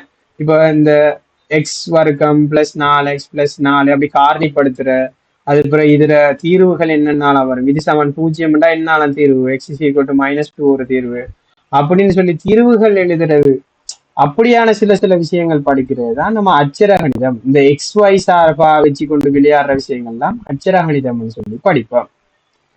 இப்போ ஒரு விஷயம் விளங்கிக்கோங்க, இந்த அச்சர கணிதம் படிக்கிறதால உங்களுக்கு பியோல வரப்போற முதலாவது எஸ்ஏ ஃபுல்லாவே அச்சர கணிதத்துக்குள்ளதான் வரும். அப்ப இந்த அச்சர கணிதம் என்ற பாடம் படிக்கிறதுக்கு உங்களுக்கு 150 மார்க்ஸ் எடுத்துக்கொள்ளலாம் பிஓ பேப்பர்ல. அதே போல மட்டுச்சமனின்னு ஒரு பாடம் படிச்சீங்கடா, நான் இப்போ உங்களுக்கு இதுக்கு 5, அந்த கோடு அடிக்கிறதுக்கு 5, அந்த கோடு அடிக்கிறதுக்கு 5, அது 2 இடைவெட்டுறதுக்கு 5ன்னு சொன்னேன். அந்த கேள்விதான் மட்டுச்சமநிலை கேள்வி. அப்ப அந்த மட்டுச்சமநிலையில உங்களுக்கு ஒரே ஒரு ஸ்ட்ரக்சர் கேள்வி மட்டும்தான் வரும். அதுக்கு வந்து உங்களுக்கு 25 மார்க்ஸ் எடுத்துக்கொள்ளலாம். சரியா? அதுக்கு பிறகு திரிகோண கணிதம் எடுத்து பாத்தீங்கன்னா நீங்க ஓஎல்ல படிச்சிருப்பீங்க. சிம்பிளா சைன் கொஸ்டான் 3 படிச்சிருப்பீங்கன்னு. அப்ப சைன் கொஸ்டான் அது ரிலேட்டடா வரப்போற பாடம் தான் ட்ரிக்னோமெட்ரி பாடம். இந்த ட்ரிக்னோமெட்ரியில உங்களுக்கு ஒரு ஸ்ட்ரக்சர் கேள்வியும் ஒரு எஸ்ஏ கேள்வியும் வரும். அப்போ ஒரு ஸ்ட்ரக்சர் கட்டாயம் வரும், அதாவது 10வது ஸ்ட்ரக்சர், அந்த 10 கேள்விகள்ல கடைசியான கேள்வி வந்து ட்ரிக்னோமெட்ரியில வரும். அதே போல 11 இருந்து 17 வரையான எஸ்ஏல 17வது கேள்வி வந்து உங்களுக்கு அந்த திரிகோண கணிதத்துல தான் வரும். சரிதானே? அப்ப இந்த திரிகோண கணிதம் படிக்கிறதால உங்களுக்கு மொத்தம் 125 மார்க்ஸ் எடுக்கலாம். அப்ப இது ரெண்டையும் தான், இந்த எல்ஜிப்ரா மொட் ஈக்விலிட்டி சேர்த்தா 175, அதே போல ட்ரிக்னோமெட்ரி 175. அப்ப இது ரெண்டையும் பெரலலா படிச்சுட்டு போவாங்க எல்லாரும் கோமனா. அப்ப மெட்ஸ் நீங்க இந்த 2 அலகுகளும், அதாவது எல்ஜிப்ராவும் ட்ரிக்னோமெட்ரியும் தான் அடுத்தடுத்த பாடங்கள் நீங்க படிக்க போறதுல பேசிக்கா இருக்க போகுது. அப்ப கட்டாயம் எல்ஜிப்ராவும் ட்ரிக்னோமெட்ரியும் உங்களுக்கு நல்லா தெளிவா விளங்குனா தான் இதுக்கு பிறகு வரப்போற பியோட சப்ஜெக்ட்ஸா இருக்கட்டும், அப்ளைட்ற பாடங்களா இருக்கட்டும், எல்லாத்துலேயும் உங்களுக்கு இந்த திரிகோண கணிதம் எல்ஜிப்ராவும் கட்டாயம் சம்பந்தப்படும். உங்களுக்கு அந்த கேள்விகளை சுருக்கி நீங்க கடைசி ஆன்சரை காணணும்டா, கட்டாயம் இந்த திரிகோண கணிதம் எல்ஜிப்ரா நல்லா விளங்கி அழகா தெளிவா தெரிஞ்சிருக்கணும். அப்ப அதாலதான் அது ரெண்டையும் நல்ல டைம் எடுத்து, ஒரு 6 months மாதிரி டைம் எடுத்து, இல்லைன்னா ஒரு 4 to 5 months டைம் எடுத்து எல்லாரும் படிப்பிக்கிறது. அப்ப நீங்களும் மெட்ஸ் படிக்க தொடங்குறீங்கடா, இந்த எல்ஜிப்ரா ட்ரிக்னோமெட்ரின்ற பாடங்களை நல்லா அழகா தெளிவா விளங்கி படிச்சுக்கோங்க. அப்ப இதுதான் உங்களுக்கு பிறகு நீங்க யூனிவர்சிட்டி போனாலும் எந்த கோர்ஸ் செய்ய போனாலும் இந்த ட்ரிக்னோமெட்ரி எல்ஜிப்ரா சம்பந்தப்படாம இருக்காது, நீங்க மெட்ஸ் படிச்சிட்டீங்கடா. சரியா? ஓகே, இந்த விஷயத்த விளங்கிக்கோங்க. அதுக்கு பிறகு இந்த லிமிட்ஸ்ன்ற ஒரு பாடம் இருக்கு, அது நம்ம அந்த பாடம் படிக்கக்குள்ள என்னன்னு விளங்குனா ஓகே. அப்ப இந்த பாடத்துக்கு உங்களுக்கு ஒரு ஸ்ட்ரக்சர் கேள்வி வரும் 25 மார்க்ஸுக்கு. இதுதான் நீங்க இப்ப அல்ஜிப்ரா ட்ரிக்னோமெட்ரி கூட மட்டு சமநிலை கூட நீங்க சமநிலைன்ற ஒரு பாடம் எல்லாம் ஓஎல்ல படிச்சிருப்பீங்க. ஸோ இது இவ்வளவுத்துக்கும் உங்களுக்கு ஓஎல்ல பேசிக்ஸ் இருக்கு. ஆனா இந்த லிமிட்ன்ற பாடத்துக்கு உங்களுக்கு ஓஎல்ல பேசிக் இருக்காது, ஏ லெவல்ல தான் நம்ம புதுசா படிப்போம். அது படிக்கக்குள்ள நல்லா தெளிவா விளங்கி போகும். அப்ப இந்த எல்லைகள் படிச்ச பிறகு வகையீடு பெறுதிகள், வகையீட்டும் பிரயோகமும், வகையீடு டிஃபரன்சியேஷன் என்று சொல்லி சொல்லுவோம். அதே போல தொகையீடு தொகையீட்டுன்ற பிரயோகங்கள், அப்ப அதை இன்டகிரேஷன் சொல்லி சொல்லுவோம். இந்த 2 பாடம் தான் நீங்க ஏஎல்ல புதுசா படிச்சு யூனிவர்சிட்டியிலையும் கண்டினியூ ஆக போற பாடம். இதுதான் உண்மையா சொல்ல போனா அட்வான்ஸ் மெட்ஸ். சரிதானே? எப்படி வகையீடு என்றால் என்ன, அதை நம்ம எங்கெங்கெல்லாம் பிரயோகிக்கிறோம் என்று படிப்போம். அதே போல தொகையீடுண்டா என்ன, தொகையீட்டை நம்ம எங்கெங்கெல்லாம் பிரயோகிக்க போறோம் என்றதையும் படிப்போம். சரியா? இதுல உங்களுக்கு வகையீடுல ஒரு ஸ்ட்ரக்சர் கேள்வி, அதே போல இந்த வகையீடும் பிரயோகமும் சேர்ந்து ஒரு ஃபுல் எஸ்ஏ கேள்வி வரும். அதே போலதான் தொகையீட்டுல ஒரு ஸ்ட்ரக்சர் கேள்வி, தொகையீட்டுல ஒரு ஃபுல் எஸ்ஏ கேள்வியும் வரும். அப்ப வகையீடு தொகையீடு ரெண்டும் சேர்த்தே உங்களுக்கு ஒரு ஸ்ட்ரக்சர் ஒரு எஸ்ஏ, ஒரு ஸ்ட்ரக்சர் ஒரு எஸ்ஏ, ஸோ 2 ஸ்ட்ரக்சர் 2 எஸ்ஏ வந்துடும். சரியா? அதுக்கு பிறகு நீங்க இங்க அடுத்ததா புதுசா ஒரு பாடம் படிப்பீங்க, ஜியோமெட்ரின்னு ஒரு பாடம். அப்ப அந்த ஜியோமெட்ரியை நம்ம ரெண்டா பிரிச்சு படிப்போம், நேர்கோடு வட்டம் என்று சொல்லி. அப்ப அது ஸ்ட்ரைட் லைன்ஸ் இருக்கு, நேர்கோடு வட்டம், கேத்திர கணிதம் என்று ஒரு கணிதம் படிப்போம். அப்ப இதுலயும் அப்படித்தான், உங்களுக்கு நேர்கோட்டுல ஒரு ஸ்ட்ரக்சர் கேள்வி, வட்டத்துல ஒரு ஸ்ட்ரக்சர் கேள்வி. அதுக்கு பிறகு நேர்கோடும் வட்டமும் சேர்ந்து, நேர்கோடு ஏ பாட்டா வட்டம் பி பாட்டா சேர்ந்து ஒரு எஸ்ஏ கேள்வி வரும், அதுக்கு 150 மார்க்ஸ் வரும். அப்ப அது ரெண்டும், அதாவது கேத்திர கணிதத்துல டோட்டலா 2 ஸ்ட்ரக்சர் கேள்வியும் ஒரு எஸ்ஏ கேள்வியும் வரும். சரிதானே? அப்ப இதுல நீங்க புதுசா படிக்க போறது, ஏ லெவலுக்கு வந்து புதுசா படிக்க போறது இங்க இருந்து ஸ்டார்ட் ஆகும். இதுக்கு மேலதிகமா அட்வான்ஸா படிப்போம், அது எல்ஜிப்ரா ட்ரிக்னோமெட்ரி எல்லாம் நல்லா அட்வான்ஸா படிப்போம். அதே போல இதுகள் எல்லாம் உங்களுக்கு படிக்கும்போது புதுசா இருக்கும். அது பிறகு கணித தொகுத்தறிவு கோட்பாடு என்ற ஒரு பாடம் இருக்கு, அதெல்லாம் சின்ன பாடம், 25 மார்க்ஸுக்கு ஒரு ஸ்ட்ரக்சர் கேள்வி வரும். அதே போல பல்லுறுப்பு கோவைகள் வந்து அதை வந்து நம்ம பல்லுறுப்பு கோவைகள் என்றதை படிப்போம். படிக்கும்போது உங்களுக்கு விளங்கும். இப்போ ஒரு தெரியாத ஹானியம் எக்ஸுக்கு அடுக்குகள் வந்தா, எக்ஸின் 5ஆம் அடுக்கு, எக்ஸின் 2ஆம் அடுக்குண்டாலே அது பல்லுறுப்பு கோவை தான். அதுக்கு நிறைய உறுப்புகள் இருக்குமென்ற அர்த்தம். அது இன்னும் டீப்பா படிப்போம். அதுல ஒரு ஸ்ட்ரக்சர் கேள்வி தான் இப்போதைக்கு வருது. நீங்க ஓல்ட் சிலபஸ் எல்லாம் எடுத்து பார்த்தா அதுல எஸ்ஏயிலே வந்திருக்கும். எஸ்ஏயில ஒரு பாட்டு ஏ பாட்டா வந்திருக்கும், அதாவது 150ல அரைவாசி மார்க்ஸுக்கு 75 மார்க்ஸுக்கு வந்திருக்கலாம். நியூ சிலபஸ்ல அது வாரல்ல. சரியா? அடுத்தது வரிசை மாற்றம் சேர்மானம் என்ற ஒரு பாடம் படிப்போம் புதுசா. அது வந்து உங்களுக்கு எஸ்ஏயில ஏ பாட்டா வரும், ஒரு ஏ பாட்டா வரும். அதே போல சீரிஸ் தொடர்கள் என்ற ஒரு பாடம் படிப்போம், அது அதே எஸ்ஏ பி பாட்டா வரும். அப்ப இந்த 2 பாடமும் சேர்ந்து உங்களுக்கு ஒரு எஸ்ஏ வரும். அதுக்கு பிறகு தாயங்கள் நீங்க ஓஎல்ல படிச்சிருப்பீங்க, அதே தாயம் தான். அந்த தாயம் ஒரு எஸ்ஏல ஏ பாட்டா வரும். அதே போல சிக்கலன்கள் அதே போல அதுல பி பாட்டா வரும். ஸோ இது ரெண்டும் சேர்ந்து 150 மார்க்ஸுக்கு ஒரு எஸ்ஏ வரும். அதே போல சிக்கலன்கள்ல ஒரு ஸ்ட்ரக்சரும் வரும். தாயங்கள்ல வரும்ல, சிக்கலன்கள்ல ஒரு ஸ்ட்ரக்சர் வரும் கட்டாயம். சரிதானே? ரைட். அப்ப இப்படிதான் உங்களோட இவ்வளவு தான் பாடங்கள். அப்ப இதுல எண்ணி பாத்தீங்கன்னா உங்களுக்கு டோட்டலா 7 எஸ்ஏ கேள்விகள். 1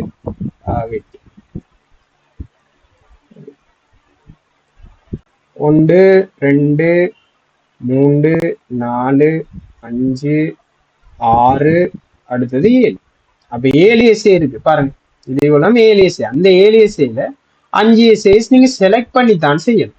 அதுலயும் பாருங்க, இதுல கட்டாயம் ஒரு ஸ்ட்ரக்சர் வரும். அப்ப கட்டாயம் இந்த பாடத்தை படிக்கத்தான் வேணும் அப்படின்ற அந்த ஆப்ஷன் உங்களுக்கு லாஸ்ட்ல வேணும். நீங்க ஏ லெவல் படிச்சுட்டு ஒரு செகண்ட் இயரை தாண்டி படிச்சுட்டு போகக்குள்ள எல்லாம் பிளான் பண்ணிருவீங்க, நான் இந்த பாடத்தை படிக்க மாட்டேன், இனி இந்த பாடத்தை மட்டும் படிக்க போறேன், இந்த அழகை நான் விட போறேன்ற ஐடியாலாம் அந்த டைம் வரும். அதெல்லாம் இப்பவே வச்சு கொள்ளாதீங்க. எல்லா பாடங்களையும் அழகா தெளிவா விளங்கி படிங்க. நீங்க ஒரு 2 வருஷம் 1.5 வருஷம் படிச்ச பிறகு அதுக்கான கைடன்ஸ் எல்லாம் அழகா நான் தருவேன். என்ன மாதிரி நீங்க பாடங்களை செலக்ட் பண்ணி படிச்சு கொள்றது, எப்படி ஸ்மார்ட்டா படிக்கிறதுன்றது. அப்ப இதுல பார்த்தா விளங்கும்னு நினைக்கிறேன். அப்படி இப்போ உங்களுக்கு பாருங்க, இதுல 7 எஸ்ஐ கேள்விகள் இருக்கு. அதே போல 1 2 3 4 5 6 7 8 9 அப்புறம் 10 ஸ்ட்ரக்சர் கேள்விகள் இருக்கு, 25 மார்க்ஸ் இருக்கு. அப்ப இப்படிதான் உங்களோட பார்ட் 1 பேப்பர் அமைய போகுது. இதுல இதுக்கு கீழே உள்ள ஒவ்வொரு அலகுகளும் என்னென்னன்றதெல்லாம் நம்ம ஒவ்வொரு அலகும் படிக்கும் போது விளங்கி கொள்வோம். இப்போதைக்கு இதை நீங்க நோட் பண்ணி எடுத்துக்கோங்க. கட்டாயம் உங்களோட கொப்பியில முதல் பக்கத்துல இந்த இவ்வளவு விஷயங்களை நீங்க நோட் பண்ணி எடுத்தாதான் இது என்னென்ன நீங்க படிச்சிருக்கீங்க, என்னென்ன படிக்க போறீங்கன்றதெல்லாம் விளங்கும். 8 6 ஸோ 8 10 வரையும் டைம் தாரன். இந்த எஸ்ஏ இதுகளையும் நோட் பண்ணி எடுத்துக்கோங்க. அதாவது என்னென்னத்துல கேள்வி வரும், எத்தனை மார்க்ஸுக்கு வரும்னு சொல்லி. இப்ப இது 150, இதுக்கு 25 பிளஸ் 150 அப்படி போட்டீங்கன்னாலே உங்களுக்கு விலங்கு. சரி, இதை பார்த்து ரைட்.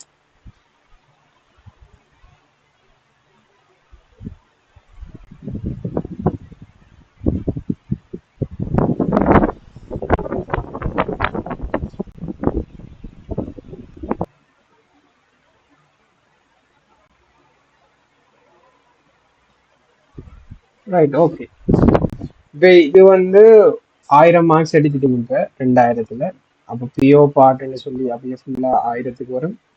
அதே போல அடுத்ததா பார்ப்போம் எப்ளாய்ட்ல. இப்போ பிரயோக கணிதம் என்ற பாடத்துல என்னதான் படிக்க போறோம். இதுல டோட்டலா 18 பாடங்களா நான் பிரிச்சிருக்கேன். இது உண்மையிலே இதுதான் சிலபஸ் இல்லை. நான் உங்களுக்கு அழகா எஸ்ஏக்கும் ஸ்ட்ரக்சர்ஸுக்கும் அந்த பேப்பருக்கு ரெடி ஆகிறதுக்கு ஏற்ற மாதிரி அழகுகளை பிரிச்சிருக்கேன். சரியா? ரைட். இப்போ பார்ப்போம் அப்ளைட் மெட்ஸ். இப்போ அப்ளைட் மெட்ஸ்ன்ற பாடத்தை நீங்க எடுத்தீங்கன்னா இதுல வந்து நீங்க முதல்ல படிப்போம் நார்மலா ஸ்டெட்டிக்ஸ்ன்ற பாடம். ஸ்டெட்டிக்ஸ்ன்ற பாடம் என்னன்னா, ஒரு பொருள், ஒரு குறிப்பிட்ட ஒரு பொருள் ஒரு இடத்துல இப்படி ஓய்வுல இருக்குது. சரியா? அசையாம இப்படியே நிக்குது. ஏண்டா இந்த பொருள் எப்படி இப்படி அசையாம நிக்கும்? அந்த பொருள்ல கீழ் நோக்கி அதுல நிறம் ஒண்ணு தாக்கிட்டு இருக்கும். என்ன? அப்ப இந்த நிற அந்த பொருள், இப்ப நம்ம ஒரு ஆள் இருந்தா நம்மளுக்கு ஒரு திணிவு இருக்கும். அப்ப அந்த திணிவு கீழே பூமி இருக்கு. அப்ப பூமி வந்து நம்மளை கீழ் நோக்கி இழுத்துட்டு இருக்கு. அதுதான் புவியீர்ப்பு விசைன்னு சொல்லி சொல்லுவோம். அப்ப அந்த புவியீர்ப்பு விசையால நம்மளுக்கு ஒரு நிறம் ஒண்ணு கீழ் நோக்கி நம்மள கீழ் நோக்கி இழுத்துட்டே இருக்கு. அப்ப இதுல ஒரு விசை இப்படி தாக்குது. அப்ப இந்த பொருள் எப்படி இப்படி அசையாமே நிக்குது. ஏனெண்டா இந்த நிலம் நம்மளை தாங்கிட்டு இருக்கு. இந்த நம்ம நிற கீழ் நோக்கி கொடுக்கறத மேல் நோக்கி நம்மளுக்கு ஒரு விசையை தருது நிலம். அதாலதான் இந்த கீழ் நோக்குன விசைக்கு எதிரா நம்மளுக்கு மேல் நோக்கி ஒரு விசையை நிலம் நம்மளுக்கு தாரத்தால நம்ம அங்க ஓய்வுல இருக்கோம். அதுதான் மருதாக்கம் என்று சொல்லி சொல்லுவோம். அப்ப இப்படியான கன்செப்ட, இப்படி ஒரு பொருள் அசையாம நிக்குதுண்டா, இந்த பொருள் இந்த இடத்துல இப்படி விசை கொடுத்து இப்படி உராய்வுன்னு தாக்கி அசையாம இருக்குண்டா எப்படி இருக்கு? அந்த ஒவ்வொரு விசைகள்ற பருமன் என்னென்னாலும் இருக்கும். அந்த ஒவ்வொரு விசைட அளவு எவ்வளவு இந்த மாதிரி படிக்கிறது தான் நம்ம நிலையியல் என்ற பாடத்துல படிப்போம். அதே போல கொலிசன் மொத்துகை என்ற பாடத்துல எப்படி படிப்போம்னா, அதே போல ரெண்டு பொருள் இப்படி ஒன்றே ஒன்று வந்து மொத்துது, இப்படி ஒன்றே ஒன்று வந்து மோதுது. அப்ப இது ஒரு குறிப்பிட்ட வேகத்துல வரும், இது ஒரு குறிப்பிட்ட வேகத்துல வரும்டா, ரெண்டும் மொத்தி எப்படி நடக்கும்? ரெண்டும் இப்படி ஒண்ணு ஒட்டிட்டு இப்படி சேர்ந்து போகுமா, இல்லைன்னா ஒன்னே ஒண்ணு ஒட்டி இப்படி விலத்தி போகுமா, இல்லாட்டி ரெண்டும் மொத்திட்டு இது கொஞ்சம் ஃபாஸ்டா இது ஸ்லோவா போகுமா? அப்படியான சில சில கணியங்கள்ல நம்ம கணிப்போம். அதை மொத்தல் என்ற பாடத்துல படிப்போம். அதே போலதான் உராய்வுன்ற பாடத்துல படிப்போம். என்னண்டா, இப்போ ஒரு பொருள் நிலத்துல ஓடுது, அப்போ ஒரு கார் போகுது, இல்லைன்னா நம்ம நடக்கிறோம் என்றால் என்ன, நம்மள அந்த காரோ அந்த பொருளை பிடிச்சி இழுக்குது. ஒன்றுக்கும் இடையில ஒரு உராய்வு ஒன்று இருக்கு, முறைஞ்சு. அப்ப நம்மள எப்படி அந்த உராய்வு தொழிற்படுது, உராய்வுண்டா என்ன, அதுல இன்னும் நிறைய கொஞ்சம் டீப்பாலாம் படிப்போம். அப்ப இந்த மூன்று அளவுகளும் படிக்கிறதால உங்களுக்கு 3 ஸ்ட்ரக்சர் கேள்விகளை செய்யலாம். சரியா? ஆனா ஸ்டெட்டிக்ஸ்ல காமனா உங்களுக்கு 2 ஸ்ட்ரக்சர் கேள்விகள் வரும், 2 அல்லது 1 வரும். அப்ப அதுல 1க்கு 25 படி. அது பிறகு மொத்தல்ல ஒரு ஸ்ட்ரக்சர் கேள்வி 25 வரும். அதுக்கப்புறம் ஒரு ஆய்வுல ஒரு கேள்வி வந்து உங்களுக்கு 25 வரும். இப்போ நம்ம ஸ்டெட்டிக்ஸை வந்து கொஞ்சம் பெருசா தான் படிப்போம். ஏனென்றா ஸ்டெட்டிக்ஸ்ன்ற ஒரு பாடத்துல ஒரு ஸ்ட்ரக்சர் கேள்வி தான் வரும். ஆனா அந்த ஸ்டெட்டிக்ஸ்ல நம்ம படிக்க போற கன்செப்டை வச்சுதான் கீழே வரக்கூடிய அந்த வேலை வழி சக்தி அறிக்கணும், காவிகள், ஒரு சில விஷயங்கள் அப்படின்னு சொல்லி கீழே வர அவ்வளவு கேள்விகள்லையும் நம்ம இந்த ஸ்டெட்டிக்ல எடுக்கிற அறிவுகளை வச்சு கொண்டுதான் சுருக்கி செய்யணும். அப்ப அங்கதான் நம்ம இந்த பிரயோக கணிதம் என்ற பாடத்தை எப்படி அணுக போடும். அதுதான் மெக்கானிக்ஸோட பேசிக். உங்களுக்கு ஷோர்ட்டா சொல்ல போனோம், நீங்க பிசிக்ஸ்ல படிக்க போற மெக்கானிக்ஸ்ன்ற பாடத்துல பேசிக் ஸ்டெட்டிக்ஸ்ல தான் இருக்கு. இப்ப ஸ்டெட்டிக்ஸ் படிச்சாதான் அது கீழே வரப்போற அலகுகளுக்கு தேவையான சுருக்கல்களையும் அந்த அலகுகளை நீங்க புரிஞ்சு கொள்ளக்கூடிய அளவுற தன்மையையும் கூட்டலாம். சரி, அதனால ஞாபகம் 25 மார்க்ஸ் தானே, சின்ன விஷயம் என்று நினைச்சு கொள்ளாது. ஓகே, அடுத்தது சக்தி காப்பு விதின்னு ஒன்று படிப்போம். அது கட்டாயம் படிக்கணும். ஆனா அதுல மட்டும் கேள்வி வாரல. அப்ப அதை நான் சும்மா எடிஷன்ல போட்டிருக்கேன். அடுத்தது வேலை வலு சக்தின்னு ஒண்ணு படிப்போம். அதுலதான் நம்ம அதையும் இந்த மொத்துகையும் வச்சு கொண்டு அங்க உந்த காப்பு தத்துவம் எடிஷன்ல ஒன்று படிப்போம்.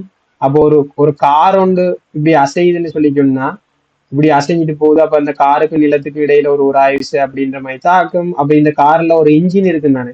அப்ப அந்த இன்ஜின் வந்து எந்த அளவு ஒரு வலுவை கொடுக்கணும், இல்லைன்னா ஒரு குறிப்பிட்ட அளவு வலுவை கொடுத்தா அது எந்த அளவு ஃபாஸ்டா போகும், இந்த மாதிரி கணிப்புகள். இப்ப நான் சொல்றதெல்லாம் அவ்வளவு கிளியரா தெரிய தேவைங்களுக்கு அந்த ஐடியா விளங்குவாங்க. இப்படியான ஒரு சந்தர்ப்பத்தை தான் நம்ம படிக்க போறோம். அப்ப அது ரிலேட்டடா படிக்கிறது தான் வேலை வலு சக்தியில நம்ம படிப்போம். அப்ப அதுல உங்களுக்கு ஒரு ஸ்ட்ரக்சர் கேள்வி எப்பவும் வரும், கட்டாயம் 25 மார்க்ஸ். அடுத்தது காவிகள் என்ற ஒரு விஷயத்த நீங்க இந்த A-level கம்பைன்ட் மெட்ஸ்ல அப்ளைட் மெட்ஸ்ல புதுசா படிக்க போற ஒரு விஷயத்துல காவிகள் என்ற ஒரு விஷயமும் உண்டு. அதை நம்ம படிக்கும்போது தெளிவா காவிண்டா என்னன்றதை பார்ப்போம். அதே போலதான் கோப்லான ஃபோர்ஸஸ்ன்றது இந்த காவி ரிலேட்டடான ஒன்று தான். அப்ப உங்களுக்கு ஷோர்ட்டா சொல்ல போனா நீங்க கணியங்கள் படிச்சிருப்பீங்கல்ல, காவி கணியங்கள், எண்ணி கணியங்கள், இந்த ரெண்டு. அதுல எண்ணிய கணியம் என்ன, அதுக்கு பருமன் மட்டும்தான் இருக்கு. அதாவது இப்ப உதாரணத்துக்கு உங்களோட திணிவு. அப்ப திணிவு எடுத்து பாத்தீங்கன்னா நீங்க 50 கிலோகிராம் என்று மட்டும்தான் சொல்லுவீங்க. அப்ப இது என்ன, ஒரு அளவை மட்டும்தான் சொல்லுறீங்க. அதுக்கு 50 கிலோகிராம் வடக்கு திசையை நோக்கி சொல்லி சொல்ல மாட்டீங்க தானே. அப்ப அதுக்கு ஒரு திசை இல்லைன்னு. அப்ப பருமன் மட்டும்தான் இருக்கும். பருமன் மட்டும்தான் இருந்து திசை இல்லை என்று சொல்லி சொன்னா அது எண்ணிக்கணியங்கள். அப்ப உங்களுக்கு இந்த எண்ணிக்கணியங்களை கூட்டுறதோ பெருக்கிறதோன்றது ஈஸி. 50 கிலோகிராம், அதே போல 50 கிலோகிராம் நிறைய கொண்ட 50 பேர் இருக்காங்கன்னு சொல்லி சொன்னா 50 50 2500 கிலோகிராம் டோட்டலா சொல்லிடுங்க, ஈஸியா பெருக்கிடலாம். 50 பேர் இருக்காங்கடா, 50 சக 50 100ன்னு சொல்லி ஈஸியா கூட்டி பெருக்கிடலாம். ஆனா காவிகளை அப்படி செய்ய இயலாது. அப்ப காவி கணியம்ன்றதை யோசிச்சு பாருங்க. காவி கணியம்ன்றது என்னென்றால், இப்ப திணிவுன்றது ஒரு எண்ணிக்கணிய மாதிரி, நிறைன்றது காவி கணியம். இப்ப ஒரு மனிதன் நிக்கிறான், இந்த மனிதன்ற திணிவு 50 கிலோகிராம்டா, புவியீர்ப்பு விசைட இது 10 கிலோகிராம்டா. அப்ப உங்களுக்கு தெரியும் நியூட்டன்ற 2வது பரிசோதனை விதிப்படி F=ma. அப்ப திணிவு 50, ஆறுமுடுகள் 10. சோ எனவே சரி 10 கிலோகிராம் 10 ms-2 சொல்லி சொல்லுவோம். இதெல்லாம் டீப்பா கணக்குகள் படிப்போம். இது 500 நியூட்டன். அப்ப இதை நீங்க சிம்பிளா 500 நியூட்டன் மட்டும்தான் சொல்ல மாட்டீங்க. இது இந்த மனிதர புவியீர்ப்பு மையத்துல இருந்து கீழ் நோக்குன திசையில 500 நியூட்டன் தாக்குது என்று சொல்லுவீங்க. அப்ப இங்க நீங்க உங்களுக்கு தெரியணும், காவிகள்டா கட்டாயம் அதுக்கு ஒரு திசை இருக்கும். அப்ப காவிண்டா அதுக்கு திசையும் இருக்கும், ஒரு பருமனும் இருக்கும். 500ன்ற ஒரு பருமனை சொல்றீங்க, ஒரு அளவு 500ன்ற அளவுல கீழ் நோக்குன திசையில சொல்லி. அப்ப அதுதான் காவிகள். அப்ப அந்த காவிகள்ல நிறைய இருக்கு. இப்ப நிறை மட்டும்தான் இல்லை, நிறை ஒரு காவி, அதே போல விசை ஒரு காவி, அமுக்கம்ன்றது ஒரு எண்ணிக்கை. ஏன்னா அமுக்கத்துக்கு எக்ஸாக்ட் திசை இல்லை, இதுதானே. அப்ப நம்ம இங்க கோமனா விசைகளை வச்சு கொண்டுதான் விளையாடுவோம், விசைகளை வச்சு கொண்டுதான் கேள்விகளும் செய்யும். சரிதானே. அப்ப இந்த காவியில உங்களுக்கு கட்டாயம் ஒரு ஸ்ட்ரக்சர் கேள்வி, ஒரு எஸ்ஐ கேள்வி வரும். காவியும் கோப்ளானர் போர்ஸும் சேர்ந்துதான் அந்த எஸ்ஐ அமையும். காவியில ஏ பாட்டும் கோப்ளானர் போர்சஸ்ல பி பாட்டும் சேர்ந்து அந்த எஸ்ஐ 150 வரும். காவியில மட்டும் தனியே 25க்கு ஒரு ஸ்ட்ரக்சர் கேள்வியும் வரும். சரி, அது இன்னும் டீப்பா நான் இப்ப உங்களுக்கு ஐடியாக்காக தான் சொன்னேன், இப்படி எல்லாம் விஷயங்கள் இருக்கு. அப்ப இந்த காவியத்தை நம்ம படிக்க போறோம். அதே போல வட்ட இயக்கம் ஒண்ணு படிப்போம். ஒரு கார் உண்டு, இப்படி இல்லைன்னா இப்படி ஒரு கயிறுல ஒரு போலை தொங்க விட்டு இதை இப்படி சுத்த விடுறாங்க. அப்ப அதை சுத்த விட்டா இது ஒரு வட்ட பாதையில இயங்குறதால அது வட்ட இயக்கம் உண்டு. அந்த வட்ட இயக்கத்துல ஒரு ஏற்பாட்டுக்கு எஸ்ஐல வரும். அதே போல ஆப்பு கப்பி இந்த ஒரு பாடம் படிப்போம், அதுலயும் ஒரு ஏற்பாட்டுக்கு ஒரு கேள்வி வரும். அப்ப இந்த வட்ட இயக்கமும் ஆப்பு கப்பியும் சரி ஆப்பு கப்பியும் சேர்ந்து ஒரு எஸ்ஐ கொண்டு வரும். சரியா. அதுக்கப்புறம் விடி கிராஃப்னு ஒன்று படிப்போம், ப்ரொஜெக்டைல் எரியம்னு ஒன்று படிப்போம், ரிலேட்டிவ் வெலாசிட்டின்னு ஒன்று படிப்போம். இந்த விடி கிராஃபும் இந்த சார்பு வேகம் என்ற பாடமும் சேர்ந்து ஒரு எஸ்ஏ வரும் 150 மார்க்ஸுக்கு. அப்புறம் விடி கிராஃப்ல ஒரு ஸ்ட்ரக்சர் கேள்வி வரலாம், எரியத்துல ஒரு ஸ்ட்ரக்சர் கேள்வி வரலாம். சரியா. அது என்னன்னா இப்போ கன்ஃபார்மா இது இவ்வளவுலயும் தான் ஸ்ட்ரக்சர் கேள்விகள் வரும் எப்ளைட்ல கொஞ்சம் சொல்ல இயலாது. ஆனா நம்ம படிக்கிறது எல்லாத்துலயுமே ஸ்ட்ரக்சர் கேள்விகள் ஈஸியா தான் இருக்கு. 25 மார்க்ஸுக்குரிய கேள்வி தானே. இப்ப நீங்க டைமிங் பாத்தீங்கன்னா 3 ஹவர்ல ஒரு 40 to 45 நிமிஷத்துல அந்த 10 கேள்வியை செஞ்சிடணும். அதாவது ஒரு ஸ்ட்ரக்சர் கேள்வி நீங்க செய்யறதுக்கு 4.5 நிமிஷத்துல இருந்து 4 நிமிஷத்துல இருந்து 4.5 நிமிஷத்துக்குள்ள ஒரு ஸ்ட்ரக்சர் கேள்வி செய்யும். அந்த குறுகிய நேரத்துல செய்யணும்ன்றதால அந்த கேள்விகள் கொஞ்சம் ஈஸியா தான் இருக்கு. ஆனா அதே ஒரு எஸ்ஏ கேள்விகளை வச்சு பாத்தீங்கன்னா அந்த 5 எஸ்ஏயும் நீங்க 2 மணித்தியாலமும் 20 நிமிஷம் இல்லைன்னா 2 மணித்தியாலமும் 1/4 மணித்தியாலம் 2.25 மணித்தியாலத்துக்குள்ள அந்த எஸ்ஏ கேள்விகள் 5 செய்யக்கூடிய மாதிரி இருக்கும். அதால எஸ்ஏ கேள்விகள் கொஞ்சம் பெருசா தான் இருக்கு.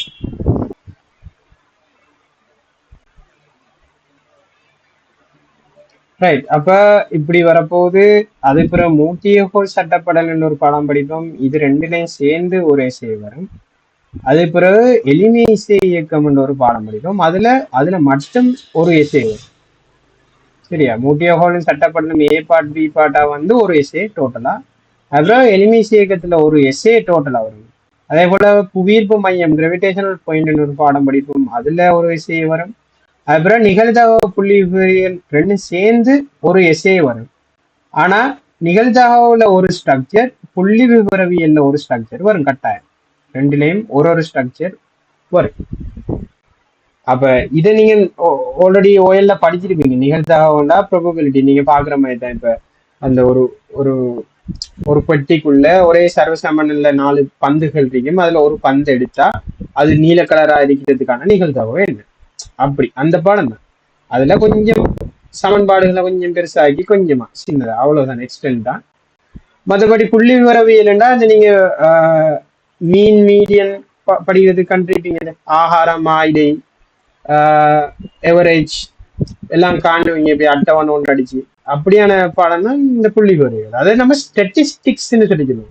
ஸ்டெட்டிக்ஸ்ன்றா நிலையியல், ஸ்டெட்டிஸ்டிக்ஸ்ன்றா புள்ளி விவரவியல். அதே போலதான் புவியீர்ப்பு மையம். இப்ப உங்களுக்கு தெரியும், ஒரு மனிதனா இருந்தா அவரோட புவியீர்ப்பு மையம் கிட்டத்தட்ட இங்க இருக்கும் என்ற மாதிரி. அதே போல ஒரு முக்கோணியா இருந்தா அதுல இந்த நடுப்புள்ளியில 3 பிரிக்கும், இந்த பங்குல இருக்கும். ஒரு வட்டம் உண்டு, அதுல புவியீர்ப்பு மையமா இப்படி இருக்கும். இதெல்லாம் நம்ம அங்க படிப்போம். ஒவ்வொரு உருவத்துக்கும் எப்படி ஒரு சமனான உருவங்கள்டா அதுக்கு எப்படி இருக்கும் புவியீர்ப்பு மையம். அதே ஒரு ஒழுங்கற்ற உருவமா இப்படி இருந்தா இதுக்கு புவியீர்ப்பு மையம் இங்க இருக்கும் என்று கணிக்கிறது தான் இந்த புவியீர்ப்பு மையம் என்ற பாடம். அதே போலதான் எளிமை இசை இயக்கம் வேண்டா அது ஒரு நீங்க அந்த பழைய கால இதுல எல்லாம் பார்த்துருப்பீங்க, மணிக்கூட்டுல எல்லாம் பார்த்துருப்பீங்க. இப்படி ஒன்று இருந்து இப்படி அலையும், அங்கலை இங்கல இப்படி இப்படின்னு இவ்வளவு அலைஞ்சிட்டு இருக்கும். இப்படி இருக்கும் அந்த மணிக்கூடு, இங்க அந்த டைம் காட்டிட்டு இருக்கும். அப்ப இதைத்தான் சொல்ற ஊசல் ஆடும் குண்டு, ஊசல் குண்டுன்னு சொல்லி சொல்றோம். அப்ப இந்த ஊசல் குண்டு நகர்த்துறது ஒரு எளிமை இசை இயக்கம் தான். அப்ப இது இங்க இருந்து இங்க வரதுக்கு எவ்வளவு நேரம் எடுக்கும், இங்க இருந்து இங்க வர எவ்வளவு நேரம், இங்க வரும்போது அதுல வேகம் என்ன, அப்படியான விஷயங்களை கணிக்கிறது தான் நம்ம அந்த பாடத்துல படிப்போம். அதே போல நான் ஆல்ரெடி உங்களுக்கு சொல்லியிருப்பேன், சட்டப்படல் தான் அந்த ஒரு பாலத்துல அந்த கம்பிகள் எப்படி அமைக்கிறாங்கண்டா அது ஏன் அப்படி அமைச்சிருக்காங்க, அந்த ஒவ்வொரு கம்பிலையும் தாக்குற விஷயங்கள் என்ன. அதே போல அந்த 2 கம்பியை சேர்த்து இப்படி ஜாயின் பண்ணி தான் இருப்பாங்க, இங்க ஒரு ஜாயின் போட்டு தான் இருப்பாங்க. அப்ப இந்த ஜாயிண்ட்ல என்ன மாதிரி விஷயங்கள் தாக்குதுன்னு படிக்கிறது மூட்டிய கோள். அந்த ஃபுல்லாவே அந்த அந்த ஷேப்பையை வச்சுக்கொண்டு இந்த கோள்கள்ல தாக்குற விஷயங்களை படிக்கிறது சட்டப்படல். சரிதானே, அது ரெண்டும் சேர்ந்தா ஒரே செய்வர். அதே போல சார்பு வேகம் ப்ரொஜெக்ட் எரியமெண்டா அவங்களுக்கு தெரியும். இங்க இருந்து ஒரு பந்தை இப்படி ஒரு திசையில எரிஞ்சா அது போற பாதை இப்படி இருக்கும். அப்ப அப்படின்னா என்னன்றதான் படிப்போம் நம்ம. அதனால ஆப்பு கப்பி வட்டைக்கும் அவ்வளவு படிக்க போறோம். இதெல்லாம் நான் உங்களுக்கு என்னென்ன படிக்க போறோம்ன்ற பேசிக்கை சொல்லியிருக்கேன்.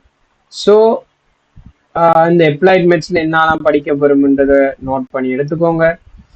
ஸ்கிரீன்ஷாட் அடிச்சுட்டு நீங்க பார்த்து எழுதலாம்னு நினைக்கிறேன். என்ன அது கொஞ்சம் பெட்டரா இருக்கும். ஏன்டா இந்த ஃபர்ஸ்ட் கிளாஸ் நான் 8:30க்கு ஃபினிஷ் பண்றேன். அப்ப இப்படிதான். அப்ப இது வந்து நான் உங்களுக்கு உண்மையிலே ஃபர்ஸ்ட் கிளாஸ்ல இவ்வளவு விஷயங்கள் சொல்லக்கூடாது. நீங்க இவ்வளவுத்தையும் எழுதி வச்சுக்கோங்க. இப்போதைக்கு உங்களுக்கு இந்த அழகுகள் எல்லாம் இருக்கு, இவ்வளவு நம்ம படிக்க போறோம், இந்த இது தெரிஞ்சிருந்தாலே போதும். அப்ப இதை பார்த்துக்கோங்க. இங்க 15, அடுத்தது 16, 17, 18. அப்ப இதை ஒரு ஸ்கிரீன்ஷாட் அடிங்க.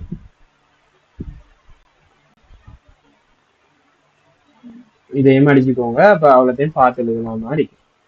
இன்னைக்கு நான் சொன்ன இவ்வளவு விஷயங்களை ஞாபகம் வச்சுக்கோங்க. அடுத்த கிளாஸ்ல இருந்து நம்ம பேசிக் மெட்ஸ்ன்ற ஒரு பாடம் படிப்போம். பேசிக் மெட்ஸ்ல நம்ம எல்ஜிப்ராவை வந்து தொடங்க மாட்டோம், எல்ஜிப்ரா டிக்னோமெட்ரியை தொடங்க மாட்டோம். எல்ஜிப்ரா டிக்னோமெட்ரிக்கு நீங்க படிக்கணும்டா ஓஎல்ல கொஞ்சம் விஷயங்கள் படிச்சிருப்பீங்க, அதை மீட்டிட்டு அதுல இருந்து இன்னும் கொஞ்சம் எடிஷனலா என்னென்ன விஷயங்கள் தெரியணும்ன்றத கொஞ்சம் படிப்போம் நம்ம. சரிதாங்க. அப்ப அப்படி படிச்சுட்டு போனா உங்களுக்கு ஈஸியா இருக்கும். இப்போதைக்கு அழகா மெட்ஸ் பண்ணிட்டு நீங்க படிக்கும்போது ஒவ்வொரு அழகுகளையும் அழகா கிளியரா விளங்கி படிங்க. அது பிறகு நான் உங்களுக்கு எதுவும் பயிற்சிகள் செஞ்சுட்டு வாங்க அப்படி எதுவும் தந்தா கட்டாயம் அதுகளை அடுத்த கிளாஸ் வரும் முதல் செய்யுங்க. அதுக்கப்புறம் கிளாஸ் வந்து 7 மணிக்குன்னா அதுக்கு முதல் ஒருக்கா அதை பாருங்க, லாஸ்ட் கிளாஸ்ல என்ன படிச்சிருக்கோம்ன்றதை கட்டாயம் பார்த்துட்டு வாங்க. அப்பதான் அந்த கிளாஸ் கண்டினியூஸா உங்களுக்கு விளங்கிட்டு போகும். இப்போ வியாழனுக்கு பிறகு அடுத்த செவ்வாதான் அடுத்த கிளாஸ்னா அந்த கெப்ல நீங்க மறந்துடுவீங்க. அந்த டைம்லயே விளங்கும், அந்த கிளாஸ்லயே நம்ம என்ன படிக்கிறோம்ன்றதை அங்கேயே வச்சு விளங்கும். விலங்காட்டி அன்மியூட் பண்ணி கேளுங்க. சரி இது விலங்கல, அப்ப இதுல இது என்னன்னு சொல்லி. அப்ப அந்தந்த செக்டர் அப்படி அப்படி படிச்சுக்கோங்க. ஆஹ் அந்த செக்டர்ல அந்த டைம்லயே டவுட்னா அந்த டைம்லயே கேளுங்க. இல்லைன்னா அடுத்த கிளாஸ் தான் நான் கேட்க வேண்டி வரும். அப்ப அது கொஞ்சம் ஆகும், டிலே ஆയിരിக்கும். அப்புறம் எப்பவுமே ஒரு நாள் படிச்சு தந்தது உங்களுக்கு கிளியர்னா திரும்ப திரும்ப செஞ்சு பாருங்க. அதுல நான் கேள்விகள் தாரேன்னா கட்டாயம் அந்த கேள்விகளை கொஞ்சம் தேடி ட்ரை பண்ணி செய்ய ட்ரை பண்ணுங்க. செய்யலாமண்டா செய்யுங்க. செஞ்சுட்டு நான் வேற மெத்தட்ல செய்யறேன்டா, அப்ப சரி நான் இப்படி செஞ்சிருக்கேன்னு இது சரியான்றதை நான் கேளுங்க கட்டாயம். ஆஹ் அவ்வளவுதான். மற்றபடி தொடர்ந்து கொஞ்சம் படிச்சீங்கண்டா ஓகே. இப்ப நம்ம அவ்வளவு ரஷ் பண்ணி படிக்க தேவையில்லை. இப்ப ஒவ்வொரு கிளாஸும் படிச்சு முடிய அந்த நாள் படிச்சதை இன்னொரு தடக்கா மீட்டினாலே உங்களுக்கு நிறைய படிக்கணும்ன்ற மாதிரி இருக்காது. மீட்டி மீட்டி படிச்சு படிச்சு வந்தாலே அறிவை கொஞ்சம் கொஞ்சம் வளர்த்த பிறகுதான் நம்ம ஸ்ட்ரைட்டா பாஸ் பேப்பர் கொஷின்ஸுக்கு போவோம். இப்ப நம்ம படிக்க போறதுகள் எல்லாமே கேள்விகளுக்கு வரப்போகுது இல்லை. ஆனா நம்ம படிக்கிறது அதுக்கான பேசிக் அந்தந்த விஷயங்கள் தெரிஞ்சாதான் இந்த கேள்விகளை செய்யலாம்ன்ற மாதிரி. சரிதானே? ஓகே. அப்ப இன்னைக்கு நான் சொன்ன இவ்வளவு விஷயங்கள் ஏதும் உங்களுக்கு டவுட் இருந்தா கேட்கலாம்.